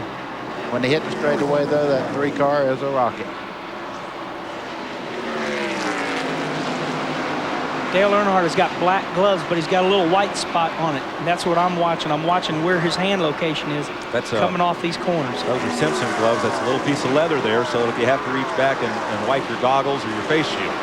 Right, you can watch a little white spot there in the windshield. Well, not that angle right there, but we had one earlier. And you could, there we go. There's that little white spot. You can watch his location on the wheel. And being a race car driver, I kind of know where he's at with the car. Well, I learned something today. I didn't know that was that little leather part was to wipe your goggles. I never knew that, and I wore them half my life. Thought him for a fight, right? All right, 53 laps to go. Jeff Gordon leads it. Bobby Hamilton trying to close back in and win his first Winston Cup race. Willie, stay tuned.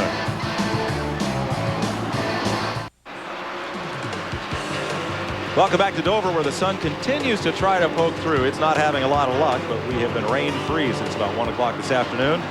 Dale Earnhardt has surrendered, well, 4th place anyway for the moment, to Joe Nemechek. He's fixing to surrender more than that. Just behind him, Sterling Marlin got back in the lead lap a while ago. He's pulling down on Earnhardt. Here's how it happened.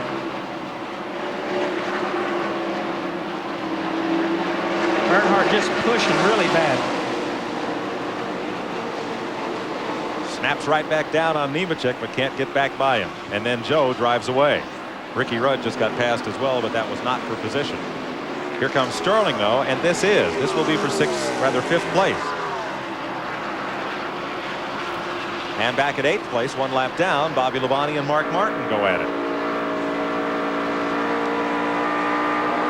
45 laps to go. If there is not another caution, then tire management and setup really becomes key, because everybody's fast on brand new tires. What happens when we get down to the last 10 laps? Well, that's hard to say, and the way the sun's doing it peeks in and out of the clouds here all afternoon. So if it stays like it is right now, that's, I think, in Jeff Gordon's favor.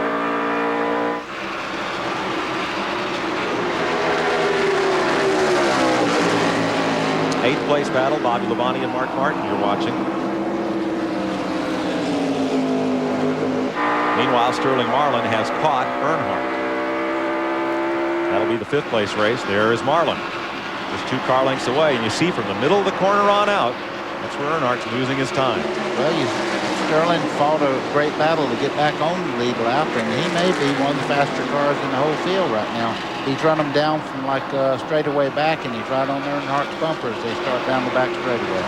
In the point parade, Marlin came here to go over 29 points behind Earnhardt. He's third in the standings.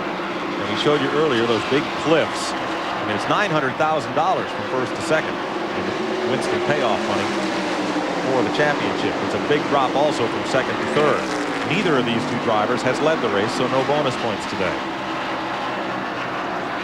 Here's where Sterling's car is really running up out of the corner. He looks to the low side of Earnhardt and makes the pass. Now Earnhardt tries to loosen him up. Have we seen this move before? Earnhardt gets bored every once in a while. He'll do sideways. Big time loose. 4 cars saved it. Great job by Sterling. Now Earnhardt, he saw that, loosened him up, so he'll run back up here and give him a little cooler dance again here. He's going to try to terrorize him. Looks like he's doing a pretty good job of it. Now let's watch the rear end of Sterling's car here. A little dancing. Yes, there it goes. There it goes. How long do you want to drive like that in front of Dale Earnhardt? Not very long. See that?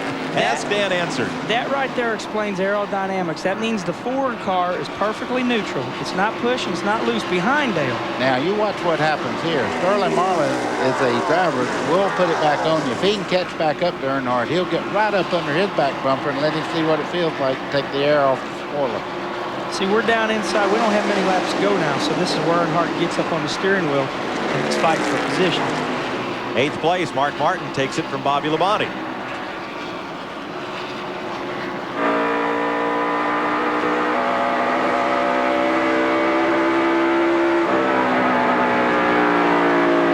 Great race right here.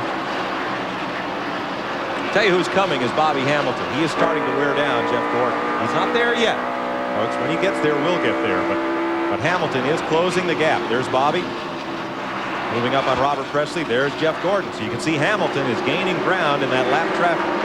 Let's go to Hamilton's pit. Here's Randy. Well, I can tell you something. I want to ask Kenny Wallace and Buddy Baker if they've ever driven with a stopwatch in one hand, because that's exactly what these guys are doing on the pit down here.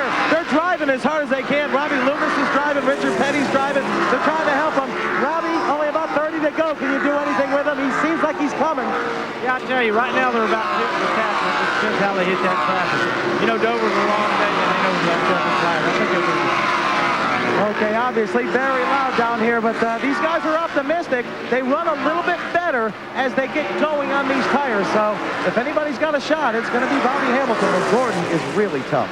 Well, they're playing that Eagles song, The Long Run, down there in the STP pits. We'll see.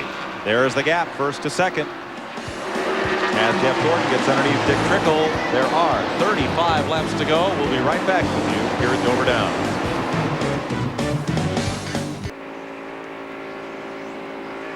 We ride with Dave Marcus around Dover Downs International Speedway past Lake Speed as we have just 30 laps to go. Is Bobby Hamilton catching Jeff Gordon? For television, yes, he is. He's closing in Stop here. that. 1.5 seconds is the gap. Rusty Wallace 6 seconds back of the leader. 10 seconds back to Joe Nemechek. I think the gap is or was closing when Gordon got in traffic, and now it appears like maybe it's opened up just a little bit again. Well, I'm sure Jeff's being very cautious right now. He's coming up behind Jimmy Spencer. You see him going down on the low side there. That car is nailed to this racetrack. It's going to take a great race car to catch him. We were watching the fifth place battle, but Sterling Marlin has dropped way back off of Dale Earnhardt now. There's Hamilton in second place, trying to win his first Winston Cup race and the first for Petty Enterprises since 1983.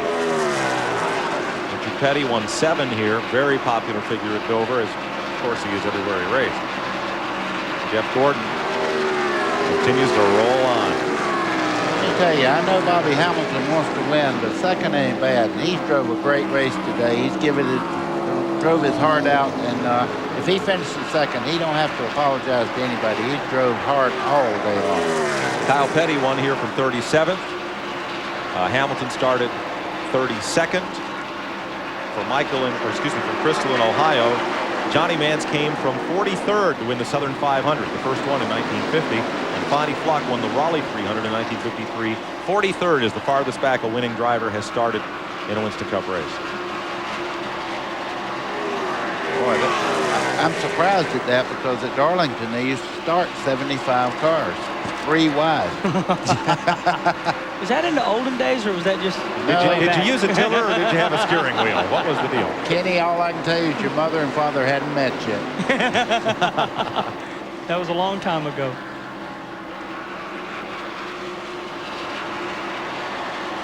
Looking back for the third place car from Bobby Hamilton.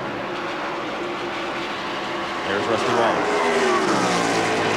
Well, no matter what happens Russ today, he's got to be happy if he finishes where he's running right now. We're getting down to the end here now, about 23 to go. And got a great run going.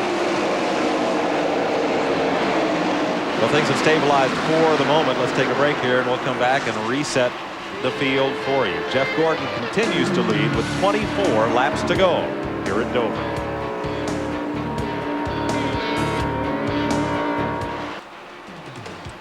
We'll have final round action from the Pioneer Keystone Nationals NHRA event beginning today. It was going to be at 6:30 Eastern Time, live from Reading, Pennsylvania, right here on TNN Motorsports. Doesn't get any closer than this.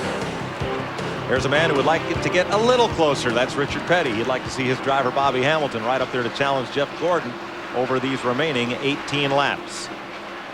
Well, I think right now the whole deal is, if the 24 does not make a mistake, you see Bobby Hamilton still hustling that car as hard as he can go, but it's Jeff Gordon's race to lose now by making a mistake, because he is absolutely hooked up. Look at it. They're showing each other, though. They must have closed up a little bit. You see him showing the times there.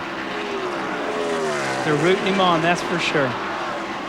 Well, regardless of the outcome, Bobby Hamilton and the Petty team have had a great race today. Here, here. There's Rick Hendrick and Ray Evernham. Hendrick looking for his 10th win of the season as a car owner. And this would be the 19th win for Chevrolet's new Monte Carlo this year. And Ray Evernham looking to go to victory lane for the 7th time this season with Jeff Gordon. Well, that car is just, you see it getting a tremendous bite from the center part. But look at Hamilton. I do believe he is closing in, and that's not just for the television audience. I think you're right. The question is, the scoreboard is closing in on 500 laps. Yeah, if he's going to catch him, he's really going to have to work hard at 485. Now, a lot of folks say that perhaps this would be a better race at 400 miles, that the race is too long. However, Bobby Hamilton may go home today saying the race is about 10 or 20 laps too short. We'll see. A lot of it depends on how Gordon catches this race traffic. That's for sure, because although the groove has got a little bit wider, it's still not where you can keep your speed up passing somebody on the outside. You go to the outside to pass somebody, it's going to slow you up.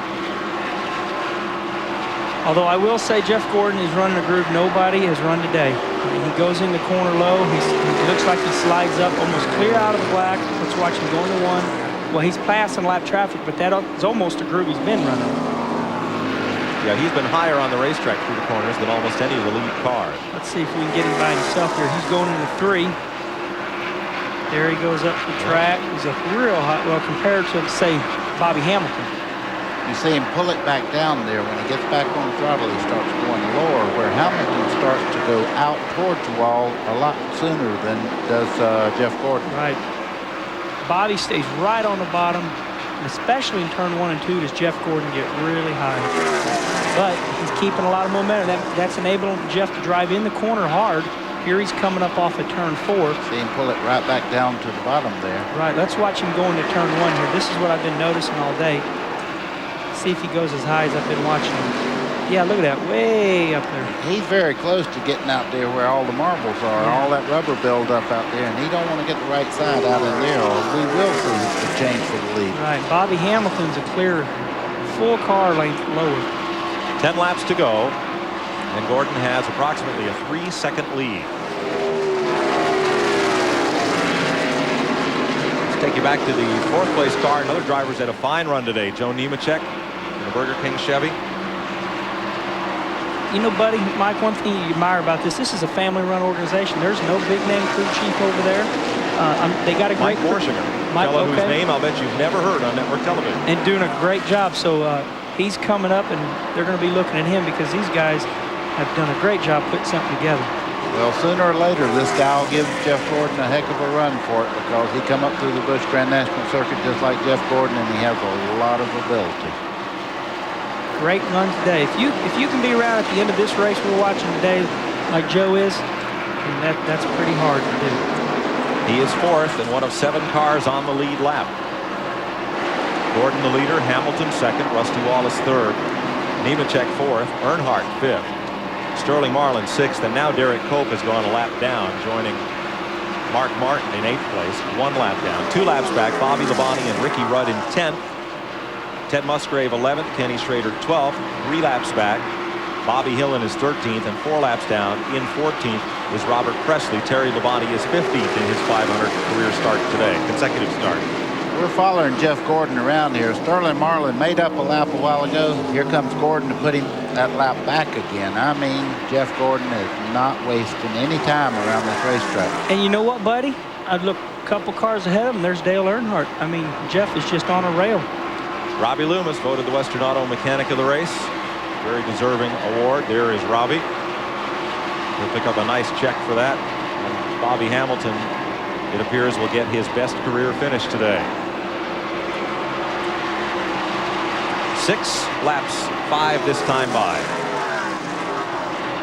Yeah, this is when you can hear every bolt in that car and everything that moves. You can hear everything. When you're out in the lead like that, you start hearing the ghost in the back end of the car and the front also. But Jeff Gordon's won so many times this year. They have a great team. 3rd place car of Rusty Wallace. Wasn't one of the best when they started the race, but they got it there. Got it right up into contention. And that was the backup car, the car he qualified. He turned and backed into the wall after a brush with another car in Saturday morning practice.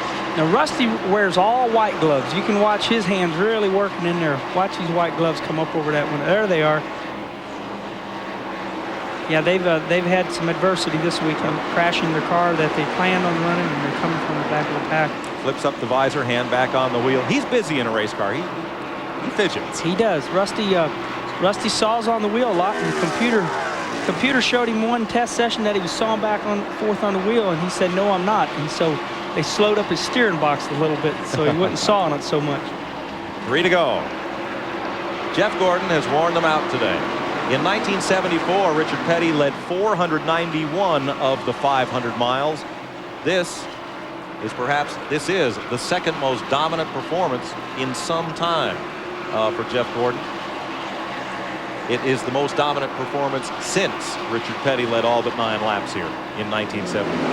Well, this would have been the same type of race for Bobby Hamilton had Jeff Gordon not been here today. But Jeff Gordon is flying around this racetrack. You see Bobby Hamilton about a half a straightaway back. Bobby Allison in 1982 led 486 laps. Boy, he just hogged the whole show up. Bobby ran really well here at Dover. White flag for Jeff Gordon, a young 24-year-old driver from Pittsburgh, Indiana. He is 2 turns away from his 7th victory of 1995. Boy, oh boy. Ray Evernham, Rick Hendrick, the car owner, Randy Dorton, and Hendrick Engines. Powers off the corner, all but laps Sterling Marlin, and the checkered flag waves over Jeff Gordon. Bobby Hamilton, a well-deserved 2nd place for the Petty Enterprises team. Congratulations there going out to Robbie Loomis. And Jeff Gordon will leave Dover with a 309-point advantage over Dale Earnhardt in the quest for the Winston Cup. TNN's live coverage from Dover continues after this word.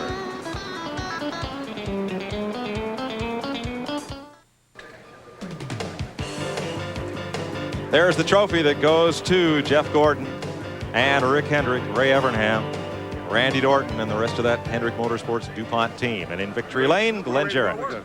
And Jeff Gordon is climbing out of his Monte Carlo. Big cheer from the fans. These aren't fans, these are crew guys. Saw Jeff put his sunglasses on. I told him, I said, Jeff, what are you doing that for? It's not, the sun's not shining. He said, man, from where I'm sitting, it's shining brightly. Jeff Gordon, another dominant performance. What a great day you had in that car. I don't know if I've ever had this good a day, man. This car was just awesome. You know, I really got to thank these Rainbow Warriors on this DuPont Chevrolet, man. That thing was just hooked up today, and, you know, Ray and them made the call. This morning we didn't know what it was going to be like after it rained, and, man, the thing was just perfect. We had one set of tires I got a little bit tight on, and it got me real worried, but, man, the guys came right back, freed it up. Man, that thing was just awesome. Another giant step toward that first Winston Cup championship. Well, you know, again, we didn't gain a lot of points, but we gained some, and, you know, we certainly didn't lose any. And, you know, we're not going to give up, and I'm not stroking, and neither is Earnhardt, you know, but, you know, it's tough out there. This is a big win for us, you know, here in DuPont country. They've always wanted to win one here in the Winston Cup car, and this one's for you guys, man. Appreciate it. Congratulations to Jeff Gordon. Just so you'll know, you did gain 30 points today. If I can get Ray Evernham over here, Jeff's going to get a big kiss from his wife, Brooke. Ray, come on over. We'll present the Miller Genuine Draft plaque. Ray Evernham, of course, the winning crew chief. And on behalf of TNN and Miller Genuine Draft, the Pit Crew Award, you guys did a great day, a great job today. Good pit stops. You made the right calls, and most of all, you kept your driver cool. Congratulations. Thank you, and as always, I accept this as just being part of the crew. You know, we've got to thank God first because he's the one who lets us do this, and it's a special weekend. It's great to win here in Dover, Delaware for DuPont, and I've got to say it's a great week for me. I want to say hi to my son, Ray J. He's in remission 1 full year, September 26th, without chemotherapy, so it's a really good week. Well, for you fans that don't know, Ray J. is Ray's young son, has a form of leukemia. A couple of times there, I know I talked to you, you had to keep Jeff calm. He gets a little excited sometimes on the racetrack. You're in his ear all the time. He did a great job for you, but you got to take some credit too. No, I got to tell you, we talked about that. It's actually me talking to him. It keeps me calm, you know, because we didn't talk in Indianapolis, and I said, man, I was so nervous. I think we messed up. So he likes me to talk to him, and I don't know. I hope he doesn't grow up and not need me someday, because he really made the calls yesterday afternoon to get this car. He knew what he wanted. I was kind of going on down another road with the chassis, and he had a feeling that he was looking for, and he found it. It showed today. And again, I'm so proud of these guys and proud to be part of this Hendrick Motorsports DuPont team. It's well, I don't know what to do. Well, I tell you, I think they're going to grow old together. Congratulations to Ray Evernham, car owner Rick Hendricks, and driver Jeff Gordon. Like I said, another giant step towards that Winston Cup championship here today from Dover Downs. Well, this is kind of Evernham's home Winston Cup track, too. It's from Hazlitt, New Jersey, up in modified country. And that Pit Crew of the Race Award is brought to you by Cold Filtered Miller Genuine Draft and Miller Genuine Draft Light, taking the country by storm. Almost taking Dover by storm today was Bobby Hamilton. Randy's caught up with him. You want to know if he liked that race car? He sat in it for about 3 minutes afterwards. I think he loves it. Man, you did a heck of a job today. You guys are really cooking. Almost a win. I tell you what, I was telling them guys, you know, Dover's the toughest place we usually come to because of the wear it puts on the driver. That baby drove so sweet today. I mean, we could have won another 200 laps.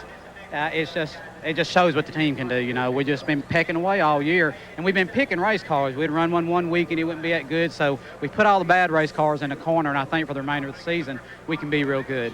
You know, it's just a real good run for STP, Simon Eyes. And I'll tell you what, to have a tire like Goodyear had here, it makes the driver real confidence, and you can just work that baby hard all day long. It makes you feel good. Any other adjustments you could have made during the race possibly that would have made the car better, or would that take back at the shop or earlier here in the week? We loosened the car up to get a little better, and the big difference was between Jeff and I could run around the bottom, and I could really run fast to the middle, faster than him, but I couldn't get off like him. And they got his car working up high, and he could get that extra run off the corner, and I tried getting up there with my car pushed up there, and it was too late in the race to make an adjustment for that, because if it had not worked up there and not worked at the bottom, then we'd have been fighting for third or fourth place. So we just said we're not going to get real greedy. We'll settle second. Heck of a run. We'll look forward to seeing you in victory lane. It's coming for you. Thank you, bud. Appreciate it. Bobby Hamilton, almost a win for the Richard Petty crew. Kenny Wallace, thanks for having you with us. We know you've got a plane to catch. I'm sure your brother Mike is ready to head on out of here, but it was fun having you back. Well, guys, thanks a lot. Yeah, they're trying to get to the airport, and they're waiting on me, I hope. I'll see if they're there. What are you going to do next year? Well, you know, looks like next year I'll be running the full Winston Cup Series with a blue and yellow race car and 12 Grand National races and about 10 truck races. So maybe not 10 truck races, as many as I can do. So I'm excited. You'll have a little time to visit with us, though, I hope. I don't know. I like being up here in the booth, but Wait I'd much a rather minute. be down there. We're going to hold him in here. You got to come back. You're terrific up here. We enjoyed the whole day with you. Well, I've got a great team. Gil Martin's my crew chief, Philmar Racing, and, you know, I've been loyal to them. They've been loyal to me, and we've been coming out of the Grand National Series going into Cup, and we just decided to run a limited schedule this year, so I'm really pumped up about Martinsville next week and on down the road. Well, thanks for joining us and being part of our telecast today. Guys, thanks so much. Did you leave Appreciate any ice it. cream? Oh, no, man. It's melted. Okay, see y'all later. Bye-bye. Thanks, Kenny. We'll be right back with more from Dover Downs International Speedway. Nice hat, I think. We'll be right back.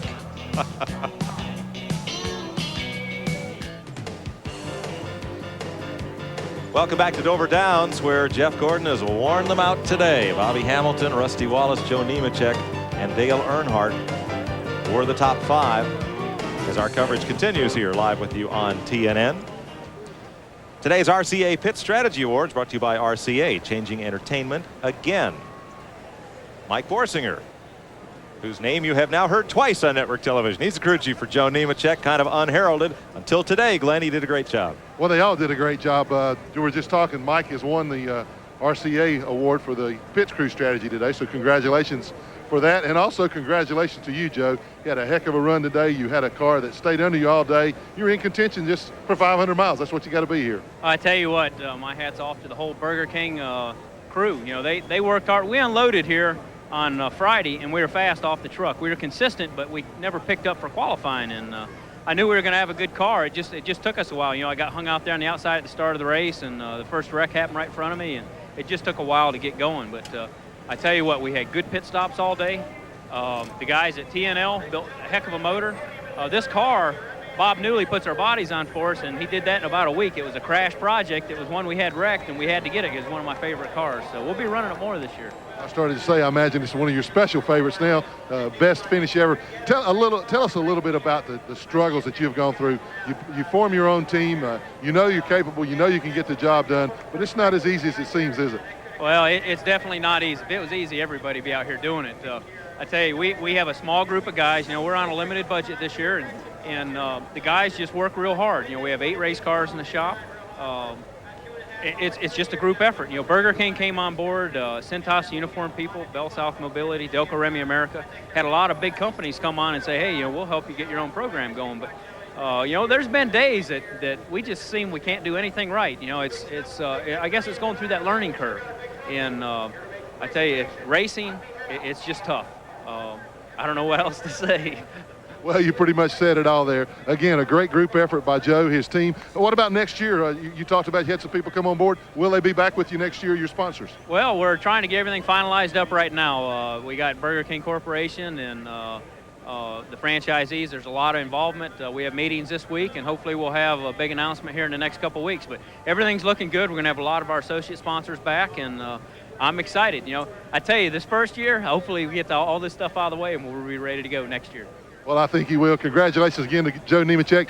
His lovely wife, Andrea, comes over and gives him a big kiss. And I want to know, why is it these guys always have such pretty wives? What's the deal here, guys?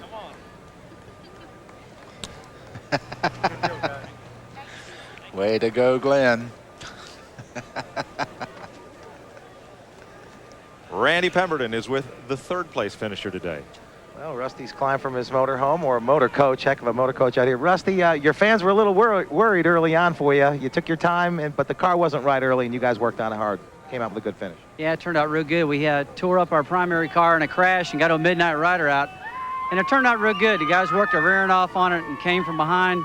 Came from 40th or 42nd up to 3rd, so I'm real proud of them. I mean, they did a great job getting that thing back together, and we gained some more points. We're just nipping away at them, just trying to get in that top 5 and salvage this year. What could you do to the car to make it even better? I asked Bobby Hamilton the same thing. That 24 car was absolutely on a rail. Well, I had to work on the front end a little bit. I mean, it handled really good. I mean, I can't really say I did a lot. I mean, we ran strong. It was fast, and Chevrolet just drove away from me. But I mean, we're working real hard on our car. I mean, we're working hard on it to get it up there. But you got to remember, we didn't get to spend a lot of time with this car. This was a backup, and I believe Midnight was a little better car than this car was. Okay, yeah, you moved up to 6th in the points, so as you said, you're gaining ground. Well, I'm trying to gain a little ground, and it's going okay. You know, I'm just, I guess thinking maybe so nervous this week was that I thought I hurt the car, my main car, but we can fix it and have Midnight back for Phoenix, Arizona. But it was a great day for Fleetwood, Miller, and Mobile, and all the guys, you know. So we can load this stuff up and go home right now and be happy with what we got. Have you got another win left in you this year? Man, we got about 6 wins left. I mean, I told her 7 races left. We got our stuff together. We're rolling. We're ready. We got some new hot rod cars, and I'm pumped up for the remainder of the races. I really am. Great day today. Thanks a lot. Rusty Wallace came in here 7th in the points and goes home 6th. On the lead lap, Jeff Gordon, Bobby Hamilton, Rusty Wallace, Joe Nemechek, Dale Earnhardt, and Sterling Marlin. 1 lap down, Derek Cope and Mark Martin. 2 laps back were Bobby Labonte, Ricky Rudd, Ted Musgrave, and Kenny Schrader. Bobby Hillen was 3 laps down. 5 laps back, Robert Presley, Ricky Rudd, and Jimmy Spencer. Down 6 laps were Brett Bodine and Bill Elliott. 7 laps back, Jeremy Mayfield and Jeff Burton, your top 20. Then it was Ward Burton, Ricky Craven, Dick Trickle, Jeff Bodine, Steve Grissom, 25th. Kyle Petty, Dave Marcus, Rick Mast, Michael Waltrip, and Dale Jarrett, 30th. Mike Wallace, Lake Speed, Morgan Shepard, Michael Rich, and Rich Bickle, 35th. Then Darrell Waltrip, Todd Bodine, Hut Strickland, John Andretti, and Elton Sawyer, 40th. Well, there's one of the monsters at the Monster Mile. Wow. We will be back with more from Dover Downs, Delaware, after this.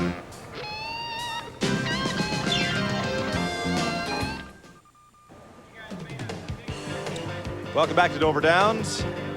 There is the backstretch grandstand for the auto racing track, but more importantly, it's the front stretch grandstand for the horse racing track that's inside the mile oval here at Dover. A lot of expansion going on here at the Speedway. The Delaware legislature has voted to allow slot machines at horse racing facilities as a new opportunity, and track president Dennis McGlynn is of course in charge of all of this expansion and is happy to see another facet added to the environment here at Dover Downs, and a lot of construction going on here as well. We're really happy we finally got to this point. It took us 5 years to get this legislation passed, and basically what we've done is enabled through the lottery office slot machines to be operated at Dover Downs. We're going to put 500 machines in a new structure we're constructing right now, and 20% of the revenues from the slot machine are going to go into purses for the horsemen. Our goal is to get the horsemen healthy again and revive the industry so that we can have a quality racing product on the horse racetrack just as we do on the car racetrack, and regain those those people from the surrounding markets that we lost when our racing product declined. So the injection of the money from the slot machines are very critical to our future success in horse racing. Dennis has really done a great job in guiding this facility, and he has always been a gracious host. Every time we've come here to Dover Downs, our hats off to Dennis McGlynn, Jerry Dunning, and Mel Joseph, the rest of the board of directors, for what they've done here in expanding this facility. It's a great place to come and see a race. Let's go back down to the garage area where Glenn Jarrett is standing by with, who's that, Tyler Labonte? That is Tyler. And what do you do after you had a long, hard day at the racetrack here at Dover, run 500 miles? You get out of the car, you change clothes, and your wife makes you babysit. Now, this is Tyler. He's 17 months old. Here's Bobby, who finished 9th. He feels like he's 170 today. Pretty long day. Well, it was a long day here at Dover, but, you know, that's the way this place is. 500 laps is, of course, I wish I'd have made 500 laps. I only made 498, but it's a long day here, but glad it's over with. We had a pretty good run with the Interstate Battery Chevrolet. We kind of gave up there at the end. The car got to pushing a little bit too much, but early on it was good, but, we'll just fix that other problem and come back next time. What do you do, Bobby, when you're sitting there and, we got like a 2-hour delay before we ever started the race. It just adds 2 hours to the day. But do you ever find yourself asking your crew chief, Jimmy Maker, or anybody else, how far have we gone? Or do you try to block that out of your mind here? It's usually like, what else is there to eat? Try to finish off all the food in the truck. Okay, we're going to let Bobby go to his family now, and it's time for Donna to babysit a little bit, he says. So Bobby's going to take off with the family. Thanks a lot. Congratulations on a good run. Bobby Labonte, 9th place in the Interstate Battery Chevrolet. Well, there's a lot of those little blue-eyed, blonde-haired lady killers down in the garage area. Ricky Rudd has a 1-year-old son, Landon, that is an outrageous flirt, and he's a great little guy. There's Randy Pemberton. He's with one of the Rudds, at least. Well, we're with Ricky. He's checking out his point situation. How's it look, Ricky? Well, we're gaining on it. For a long time, it looked like top 10 was absolutely out of the question. Now we're somewhere around 50 or 60 points out of the top 10, so we're coming back. What about your day today? Had an air wrench go awry, and that pretty much made it difficult on you the rest of the way. Well, that was our day right there. You know, we ran up as high as 3rd or 4th and kind of hovered around 5th and 6th. And a scheduled stop came in, and the air wrench, they had a foul up on the right rear. Didn't get the wheel all the way tight during exchange and lost a lap, extra lap, sitting still on pit road. Went out on the racetrack. The wheel ended up coming loose, had to come back in again. And we weren't good enough to make up laps today, and the cautions didn't fall, so you could try to make up laps. And we ended up 10th. I guess we're lucky to get back there. We had a good top 5 car. I don't think we had anything for Jeff, but we had maybe a shot at 2nd, 3rd, 4th, maybe. I'd like to ask all the guys, what could you do differently to make the car better? I mean, that 24 car was absolutely on railroad tracks out there. Well, he was really stuck. You know, I never was comfortable with my car. I don't think we got our shocks right. Matter of fact, I know we didn't get the shocks right. They made an adjustment on the shocks first thing this morning, and the car was better today, much better than it was yesterday. So we know it's in the shocks. We're a little bit behind on shock technology, but we're quickly catching up. We got an engineer that we've been working with for about a year now, and he's getting educated. We're all getting educated, but we need to do it quick. The season's running out. You got to get that win, too, to keep that streak going. That's right. We're working on it awful hard. Okay, thanks, Ricky. Thank you. Ricky Rudd, who moves up a bit in the point standings today as this huge throng files out of Dover Downs. Let's have a look at the Winston Cup point standings as Ricky Rudd was just looking them over before Randy talked to him. Jeff Gordon, Dale Earnhardt, Sterling Marlin, Mark Martin, and Ted Musgrave. No change among the top 5 except that Gordon extends his lead. And now you see that the Labonte brothers there, 7th and 8th, right where they are, not where they started the day. Actually, Terry drops a spot, lost that 6th to Rusty Wallace. The rest of the top 10 is unchanged. 11 through 15, Bobby Hamilton moves up a spot. So does Ricky Rudd. Dale Jarrett drops from 12th to 14th. Schrader holds in 15th position. Derek Cope moved up a position on Jeff Bodine. John Andretti lost 1 to Rick Mast, as did Darrell Waltrip. And the rest of the payout, pretty much the way we started the day, with Dick Trickle still holding 25th. That is the last position that gets any point money from Winston. Well, we did not set an average speed record here today. I'm a little surprised. 124.7, Jeff Gordon's winning average speed. Bill Elliott's record, 125.9. That last caution flag kept the record out of Jeff Gordon's hands. We'll be right back to Dover Downs after this.